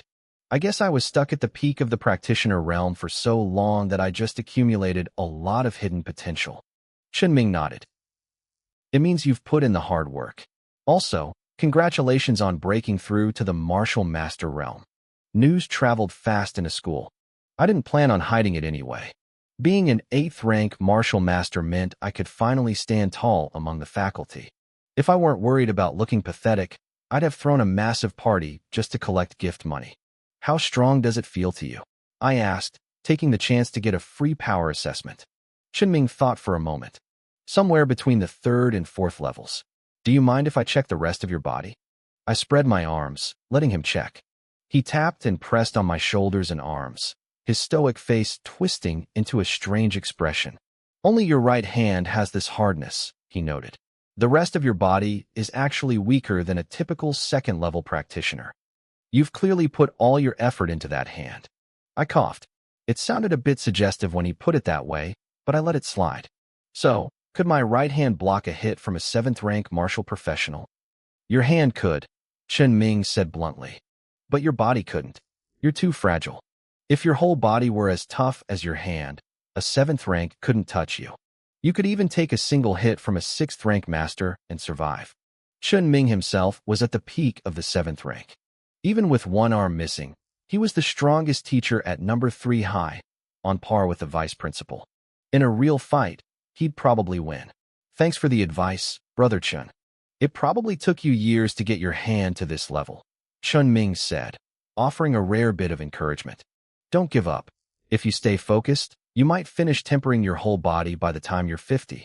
You have a real shot at becoming a 7th rank professional, a true half-step master. I nodded, smiling. I knew he wasn't looking down on me. He was actually being optimistic. Without the system, reaching the peak of the 8th rank would have been my limit. Martial arts was a slow grind that required massive amounts of time and money. But as Chunming kept talking, I realized just how much the system had already changed the game for me. The fight with the students gave me a real sense of my current strength. With the system, enchanting my body was easy as long as I had enough energy. Once I reached the great success stage of the bronze bone refinement, a 7th rank professional wouldn't be able to lay a finger on me. Even a 6th rank master wouldn't be able to kill me with a single strike. I might not be able to beat them yet, but I could definitely survive. If I couldn't win, I could always play dead. I knew the turtle breath technique, after all. As long as they didn't stick around to finish the job, I'd be fine. Of course, that was just a backup plan. I couldn't imagine why a 6th rank master would want to kill a humble teacher like me. Surely it wasn't because they were jealous of my good looks. As I continued my patrol with Chunming, I realized I had misjudged him. He wasn't cold or unapproachable. He was just a man of few words who happened to be incredibly helpful. Brother Chun, is something wrong? I asked, noticing his distant expression. The masked 7th rank from last night was strong, Chunming said suddenly. He wasn't just a peak practitioner. He was something else. I blinked, surprised. I had been so busy acting out a drama with Li Yiming and Zhu Tao that I hadn't noticed a thing. You went to watch the fight. I heard something and headed over, Chunming said, staring out toward the school gates. The elders teamed up and forced him back. 2 of them were injured. Injured? Chunming nodded grimly. The intruder didn't get away clean, but it's still embarrassing. 4 against 1, and he escaped. Based on his movements, he's a killer. My face paled. A wanted criminal. No. Chunming shook his head. He felt professionally trained. He aimed only for vitals and his footwork was elite. I suspect he's an assassin. He likely tried to infiltrate the school, but he was too arrogant. He underestimated the sensory abilities of the elders. He turned to look at me, his eyes cold and sharp. People that arrogant don't give up until the job is done. Until he's dealt with. These patrols are our new normal. He might even target the teachers. Stay sharp. A chill ran down my spine. I couldn't take any chances. I decided to pause my research for Li Yiming's new cultivation method and focus entirely on my own survival. I needed to finish the bronze bone refinement as fast as possible. That night, I stayed up late in my dorm, enchanting my other hand. By dawn, both hands had undergone the transformation. I bit the bullet and spent 60,000 yuan from my savings on high-grade nutrition fluids. I was going all in. For the next few days, I was a ghost. I showed up for morning drills and night patrols, but spent every other second locked in my office or room, pushing the enchantment forward. The masked assassin didn't reappear, and the Kunlun patrol team started circling the perimeter, but I didn't relax. Finally, I sat cross-legged in my office, my heart racing. After days of grinding, I was at the final step. I only had one bone left to refine, the skull. This was the most dangerous part. I had to keep the energy perfectly stable, guiding it just under the skin but outside the bone. One slip, and I could damage my brain or central nervous system. I'd read the horror stories from the martial arts academies, professors ending up with concussions or massive brain bleeds. One guy barely survived after being rushed to the ICU. I hesitated. My hands were shaking. I had achieved in 3 days what took others 30 years, and my confidence was wavering. I almost considered pre-booking a hospital bed just in case. But I needed that great success stage. I needed the protection. I paced the room, trying to find a way to lower the risk. Then, a wild idea hit me. My invincible teacher trait. When a student attacked me, all damage was negated. I entered an invincible state. If I timed it perfectly, I could have a student attack me the moment I lost control of the energy. The backlash would be canceled out. There was a catch, though. If a student used internal energy like they did before, my own chaotic energy would likely swallow theirs before the invincibility even triggered. I needed something external. Something fast. I pulled out my phone and messaged Li Yiming. *, bring your lightning needle and come to my office. Now, *. Li Yiming arrived a few minutes later, looking confused. He had snuck away from a game of werewolf the other students were playing. Old Sue, what's with the needle? He asked, showing me the launcher on his arm. I need you to help me cultivate, I said firmly. With a lightning needle? Are you crazy? Listen to me. I'm going into a deep meditation. I won't be able to talk to you. You need to watch me closely. If I start twitching or if anything looks wrong, don't hesitate. Shoot me instantly. Li Yiming scratched his head, looking terrified. I hear you. I didn't give him time to argue. I sat down and closed my eyes, sinking into a trance. The world faded away as I focused entirely on the chaotic energy within me. I began guiding it toward my head. The energy moved like a snake, slithering through my body, constantly trying to veer off course. I forced it upward, inch by inch, until it reached my skull. The enchantment process was like wrapping a bone in thousands of silk threads. Once enough threads were in place, they would fuse into a solid membrane. The key was to keep it on the surface. If it seeped inside, I was dead. I started the first wrap. It was agonizingly slow. Guiding the energy in a straight line was hard enough, but a circle was a nightmare. I didn't even finish the first loop. Halfway through, the energy jerked, veering straight toward my brain. The chaotic energy pierced straight into the bone of my skull. In an instant, a sharp, stinging pain radiated through my brain. Li Yiming was watching me like a hawk. The second he saw my eyelids twitch, he didn't hesitate. He slammed the trigger on his arm. A needle hissed through the air, striking me instantly. He scrambled back immediately, terrified of getting hit by the residual discharge. The pain in my brain vanished. I felt a surge of relief. It worked. The shock reset the energy flow. I went back to work. It took 3 more failures and 3 more shocks, but I finally managed to complete the first loop. I guided the chaotic energy to the starting point and tied a tiny, firm knot. With the first circle stabilized, I moved on to the second. Time lost all meaning. Half an hour slipped by. Li Yiming had already fired 36 needles. He sat there, scratching his head in disbelief. It wasn't the first time he'd seen me shrug off his lightning needles, but watching me sit there calmly while being electrocuted over and over was still absurd. I showed no signs of waking up. Li Yiming glanced at his launcher and frowned. The battery indicator was dropping fast. He had already used up a fifth of his total power. These weren't rechargeable toys. They ran on miniature antimatter fuel cells. Once the energy was gone, the whole unit was trash. A new one cost 50,000 yuan. Since the start of the semester, he had fired maybe 100 needles in total. More than half of those had been spent on me today. He looked at me, worrying if his battery would even last through the session. Still, he didn't complain. Every time I flinched, he sent a needle into my skin, then quickly retrieved it to let it cycle. My progress sped up, but so did my mistakes. The frequency of the shocks increased. Li Yiming's battery was now down to 2/5. "Old Sue," he whispered, testing to see if I was awake. I didn't answer. I was buried deep in my own consciousness. At this stage of cultivation, the outside world was nothing but a blur. 1 hour passed. Then 2. To make sure Class 5 didn't interrupt us, Li Yiming had turned off his phone and stayed glued to my side. His anxiety was peaking. The battery light was flashing red. Only 1/5 left. I was still deep in the trance, and he didn't have a spare battery in the dorm. He never imagined he'd burn through a full charge in a single day. "Damn it," he muttered. "What do I do when it hits 0? My brow furrowed again, a sign of imminent collapse. Li Yiming fired another needle. My expression smoothed out, but his face went pale. He only had 10 needles left. He paced the room like an ant on a hot pan. Another twitch. Another needle. 9 left. His eyes darted around the room and landed on the power strip at the corner of my desk. He blinked. He knew I had internal strength. I'd taken nearly 400 high-voltage needles without blinking. Surely, household electricity wouldn't kill me? The lightning needle provided a massive, instantaneous burst of high voltage. It wasn't a continuous flow. Household current was lower voltage, but it was constant. He didn't have a choice. I twitched again. He fired one of his last needles to buy time, then lunged for the power strip. He yanked out every plug, cleared the sockets, and dragged the cord over to me. The length was just right.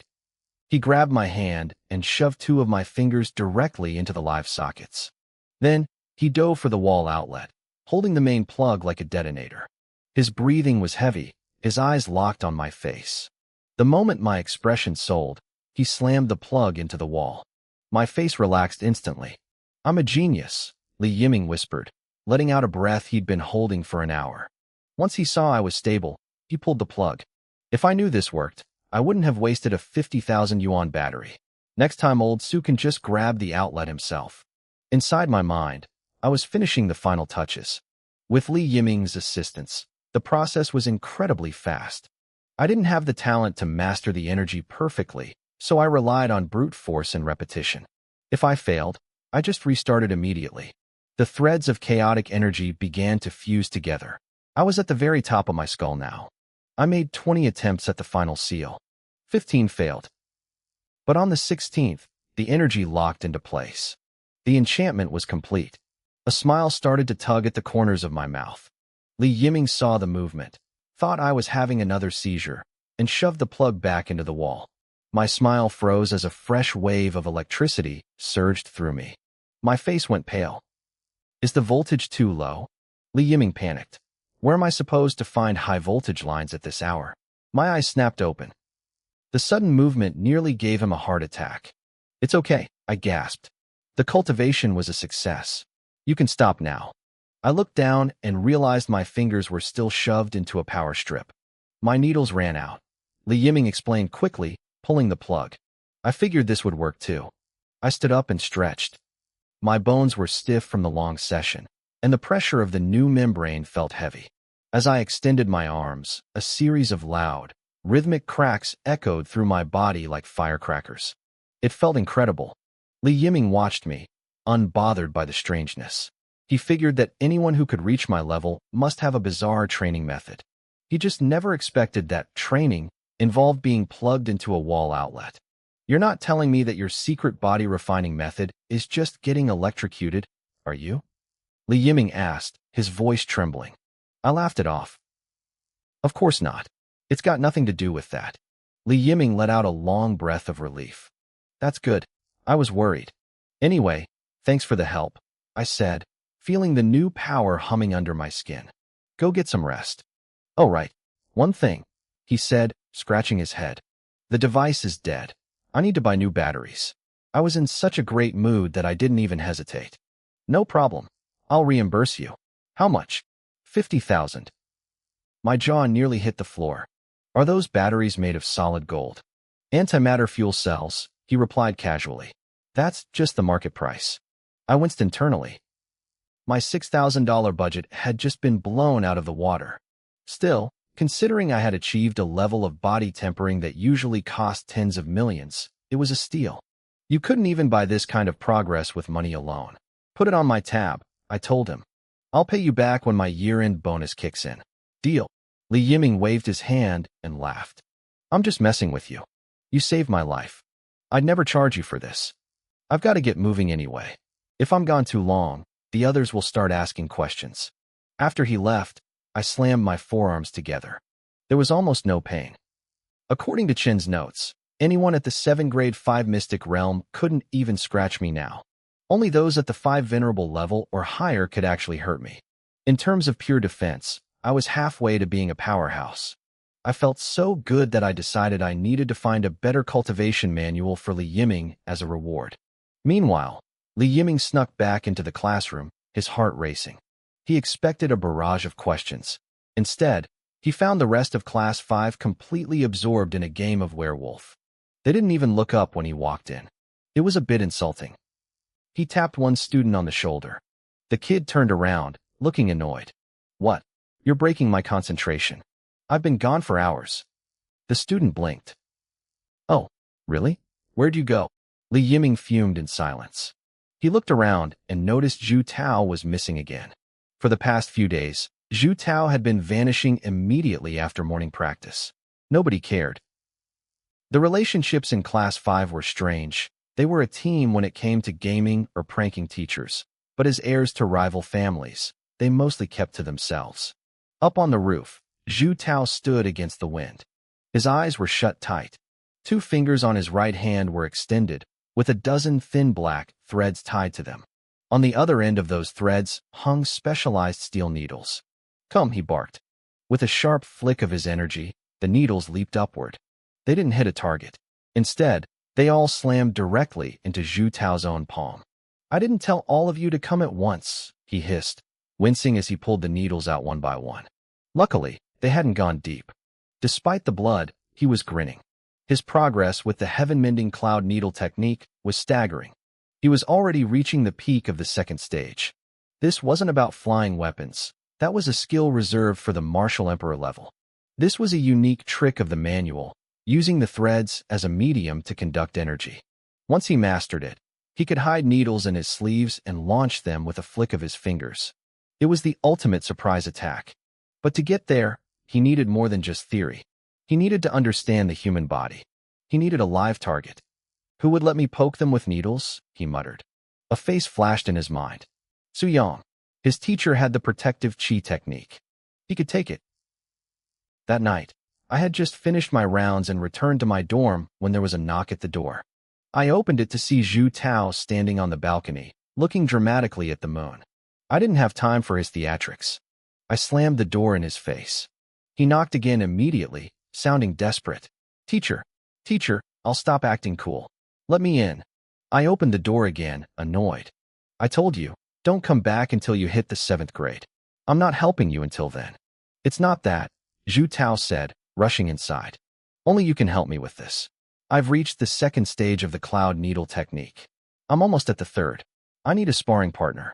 I stared at him, stunned. The 2nd stage already? This kid was a total cheat code. That manual was based on decades of ancient wisdom, and he'd breezed through it in less than a week. It was almost disrespectful to the ancestors. I looked him over. He was beaming with pride. His cultivation level hadn't moved, which meant his foundation was likely shaky, but his technique was legit. Fine, I said. How do we spar? Easy, Zhu Tao said, reaching for his needles. Take off your shirt and let me stab you a few times. I need to get the feel for it. I hesitated. It was a weird request, but I knew he was right. Real combat was the fastest way to learn. You're not worried about killing me? I asked. You have protective chi, he said dismissively. You'll be fine. I sighed. Your attitude really bothers me. Should I bow and call you master again? He joked. No need, I said. I just have one request. When you eventually get into trouble, don't tell anyone I was the one who taught you. I'll try, he promised. I never thought I'd end up as a human pincushion, but if it helped him grow, I'd take the hits. After all, every bit he improved meant more energy feedback for me. I braced myself and told him to go for it. It was a win-win situation. I could help him train while building a proper teacher-student bond. I stripped off my shirt and got ready. Zhu Tao pulled up a meridian chart on his phone, squinting at the screen as he tried to match the dots to my back. The silence was a bit awkward. I decided to break the ice. I asked him if he had finally started thinking about his future. Since I actually have talent, I'm not going to give up on myself anymore, Zhu Tao said, his eyes fixed on the chart. I have a goal now. I felt a surge of pride. My plan was working. These kids were finally finding their confidence. I asked him what his goal was. Zhu Tao's expression turned heavy, almost dark. He told me he had a childhood sweetheart. He said that once he was strong enough, he was going to marry her. I was stunned. I didn't take him for the romantic type, but as I looked at his face, I realized there was no love in his eyes, only resentment. In these massive elite families, marriage was rarely about choice. Zhu Tao and this girl had grown up together, but while he was considered a talentless failure, she was a genius. She hadn't been kind to him. She had spent years mocking him, bullying him, and looking down on him because he couldn't fight back. I'm going to marry her, Zhu Tao hissed, his teeth clenched. And once I do, I'm going to make her life a living hell. I'll make sure she's stuck at home, pregnant and miserable, just to get back at her. I stared at him. My student wasn't a romantic. He was a pure-hearted seeker of vengeance. That's a terrible mindset, I said, my voice dropping. You're letting hatred blind you. You need to think bigger. I started giving him the usual speech. I told him he was the future of the nation, a potential martial god, a protector of civilization. I told him not to let petty grudges become his stumbling block. Zhu Tao just rolled his eyes. He clearly hated being lectured. He only stayed quiet because he needed my help. Think about it, I added. If you marry someone you hate just for revenge, you're ruining your own life too. That's not winning. That's just mutual destruction. He didn't answer. I knew I couldn't change his mind overnight. Values took time to build. I told him that at the very least, he should strive to be a man who could look himself in the mirror without shame. You really are different from other teachers, Zhu Tao muttered.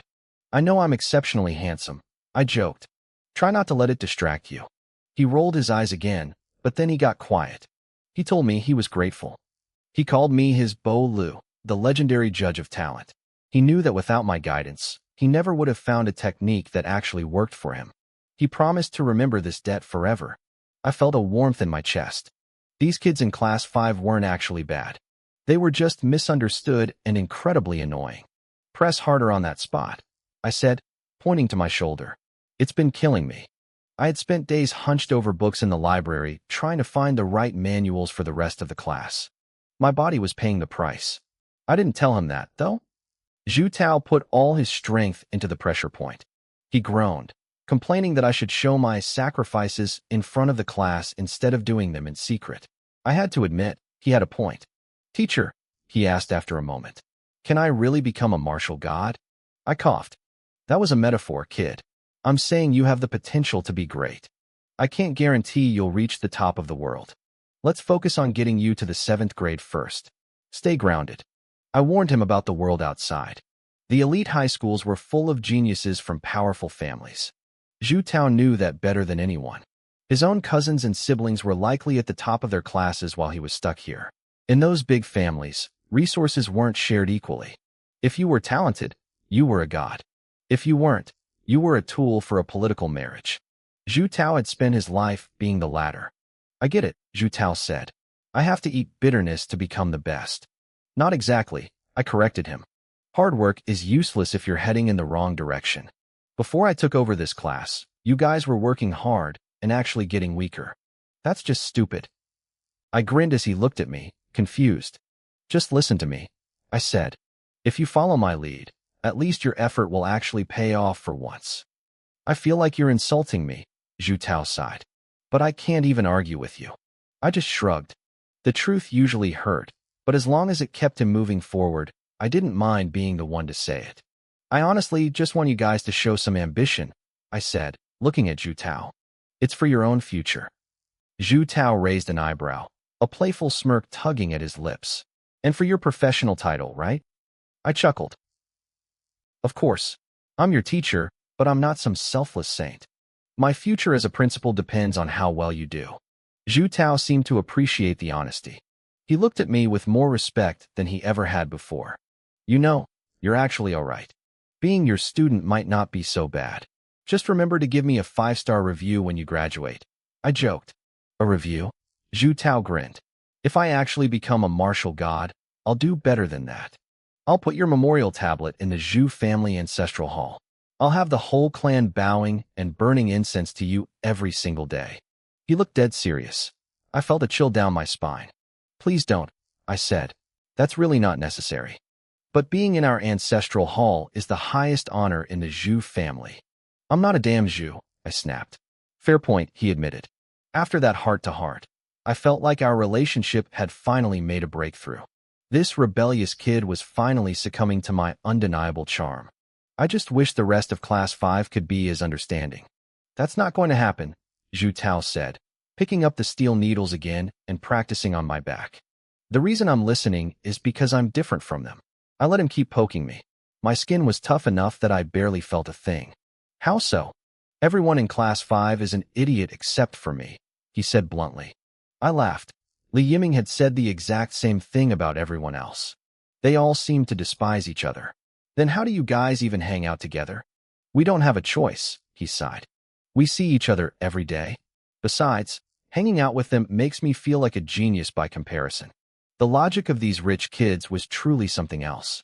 You guys should try to be more united, I suggested. Impossible. Our family interests are at stake. Sooner or later, we're all going to be rivals. I stared at him. Are you really this cynical at your age? It's unavoidable, he muttered. He looked at my back, seemingly satisfied with the pattern of needle marks he'd left that spelled out, I am your daddy. It was getting late. I told him he could come back every night to practice.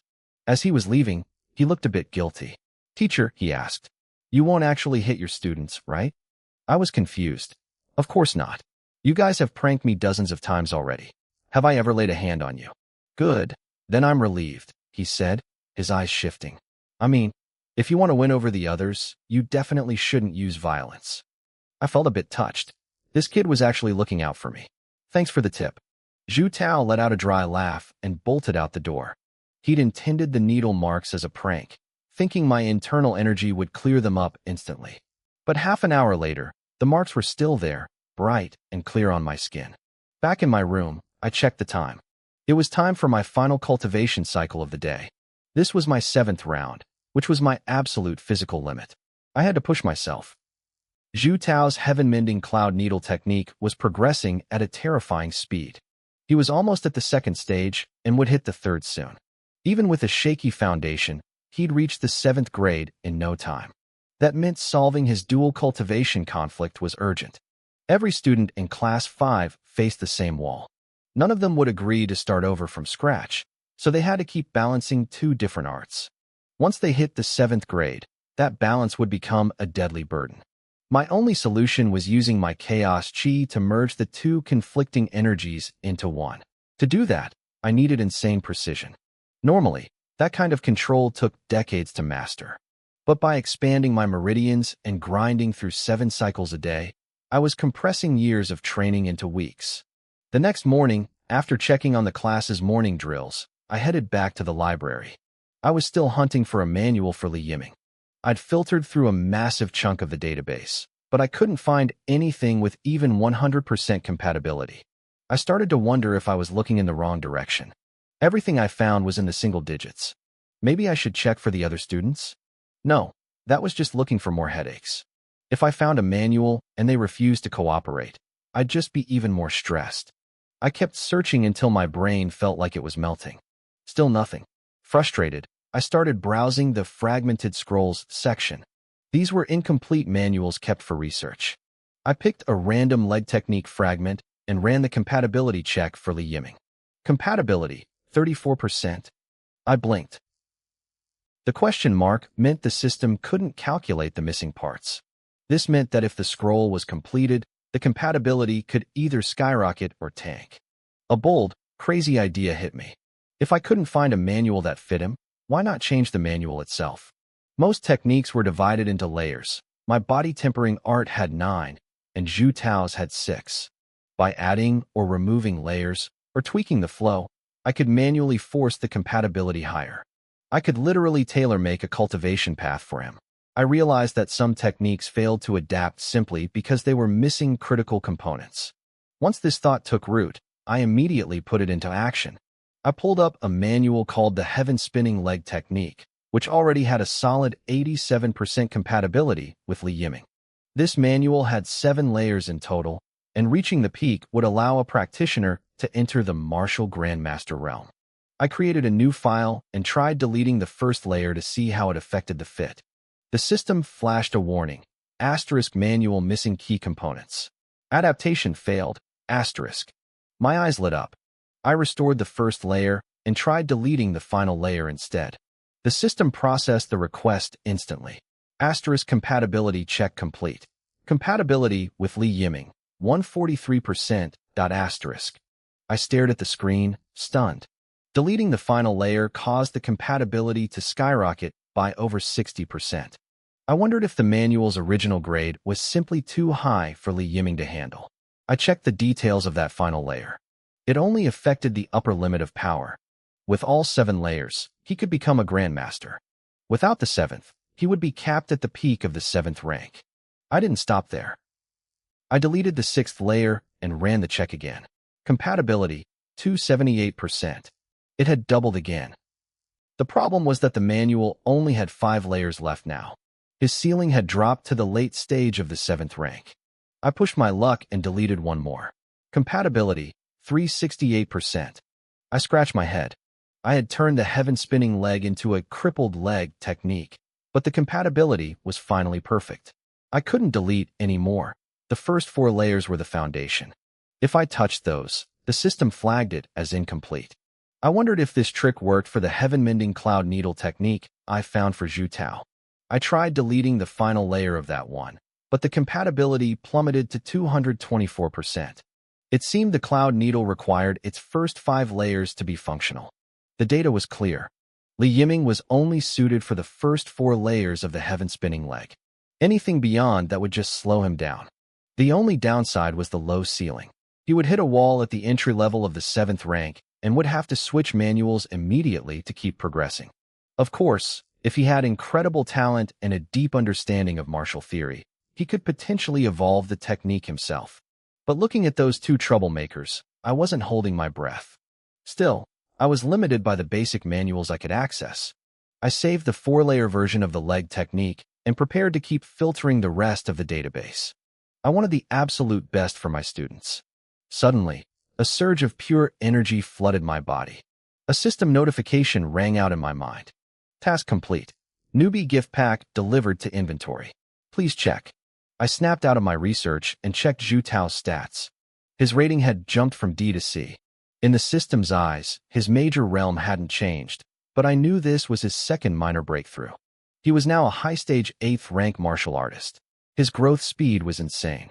It seemed that using me as a punching bag the night before had given him some serious insights. I quickly guided the new energy through my meridians and stored it in my dantian. Normally, cramming energy like this causes a sharp, stinging pain, almost like a localized cramp. But whether it was because my meridians were already expanded or because of my teacher's invincibility buff, I felt absolutely nothing. I eagerly opened the newbie gift pack. Inside was a unique skill called Teacher's Majesty and a realm-breaking pill. I didn't hesitate to learn the skill. It was an active ability that consumed stamina to awe my students, making them feel a natural sense of reverence toward me. It only worked on my assigned class, but it had no cooldown. This was exactly what I needed. Those brats in Class 5 only stopped attacking me because they couldn't hurt me, not because they respected me. With this, I could finally get them in line. Then, I looked at the realm-breaking pill. I couldn't hide my grin. This pill allowed a practitioner to ignore a bottleneck and break through to the next level, valid for any rank below Grandmaster. The hardest hurdle for any martial artist is the jump from the peak of the 7th rank to the Grandmaster realm. Most people spend their whole lives stuck at that door. With this pill, that barrier didn't exist for me. Becoming a Grandmaster meant I would never have to worry about money again. I carefully tucked the pill away for the future. My excitement was short-lived, however, as the system updated my main quest. New task.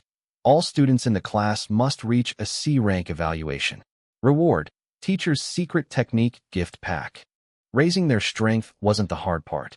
The hard part was getting them to cooperate without the whole dual cultivation secret blowing up in my face. If their powerful families found out I was experimenting on their kids, I'd be lucky if I only ended up in prison. I needed to master my chaos chi quickly. If I could fuse the two types of energy perfectly, the risk of being exposed would disappear. I needed to test the teacher's majesty effect immediately. I was tired of these rebellious brats acting like they owned the place, and it was time to see if the system actually delivered on its promises. I made my way toward the classroom, my frustration fueling my curiosity. The hallways were filled with the sounds of other students working hard. They were practicing their forms and pushing their limits, trying to improve their strength. Then I reached Class 5. It was a complete joke. My students were huddled in groups, laughing and playing cards like they were on vacation. They were experts at everything except actual cultivation and study. Zhu Tao wasn't in the room. He was likely off training by himself somewhere. In the past, I wouldn't have even bothered to stop them. There was no point in arguing with kids who refused to listen. But things were different now. I had to be careful, though. The teacher's majesty consumed my physical stamina. If I tried to use it on the entire room at once, I might drain myself dry. Falling flat on my face in front of the class would be a total disaster for my reputation.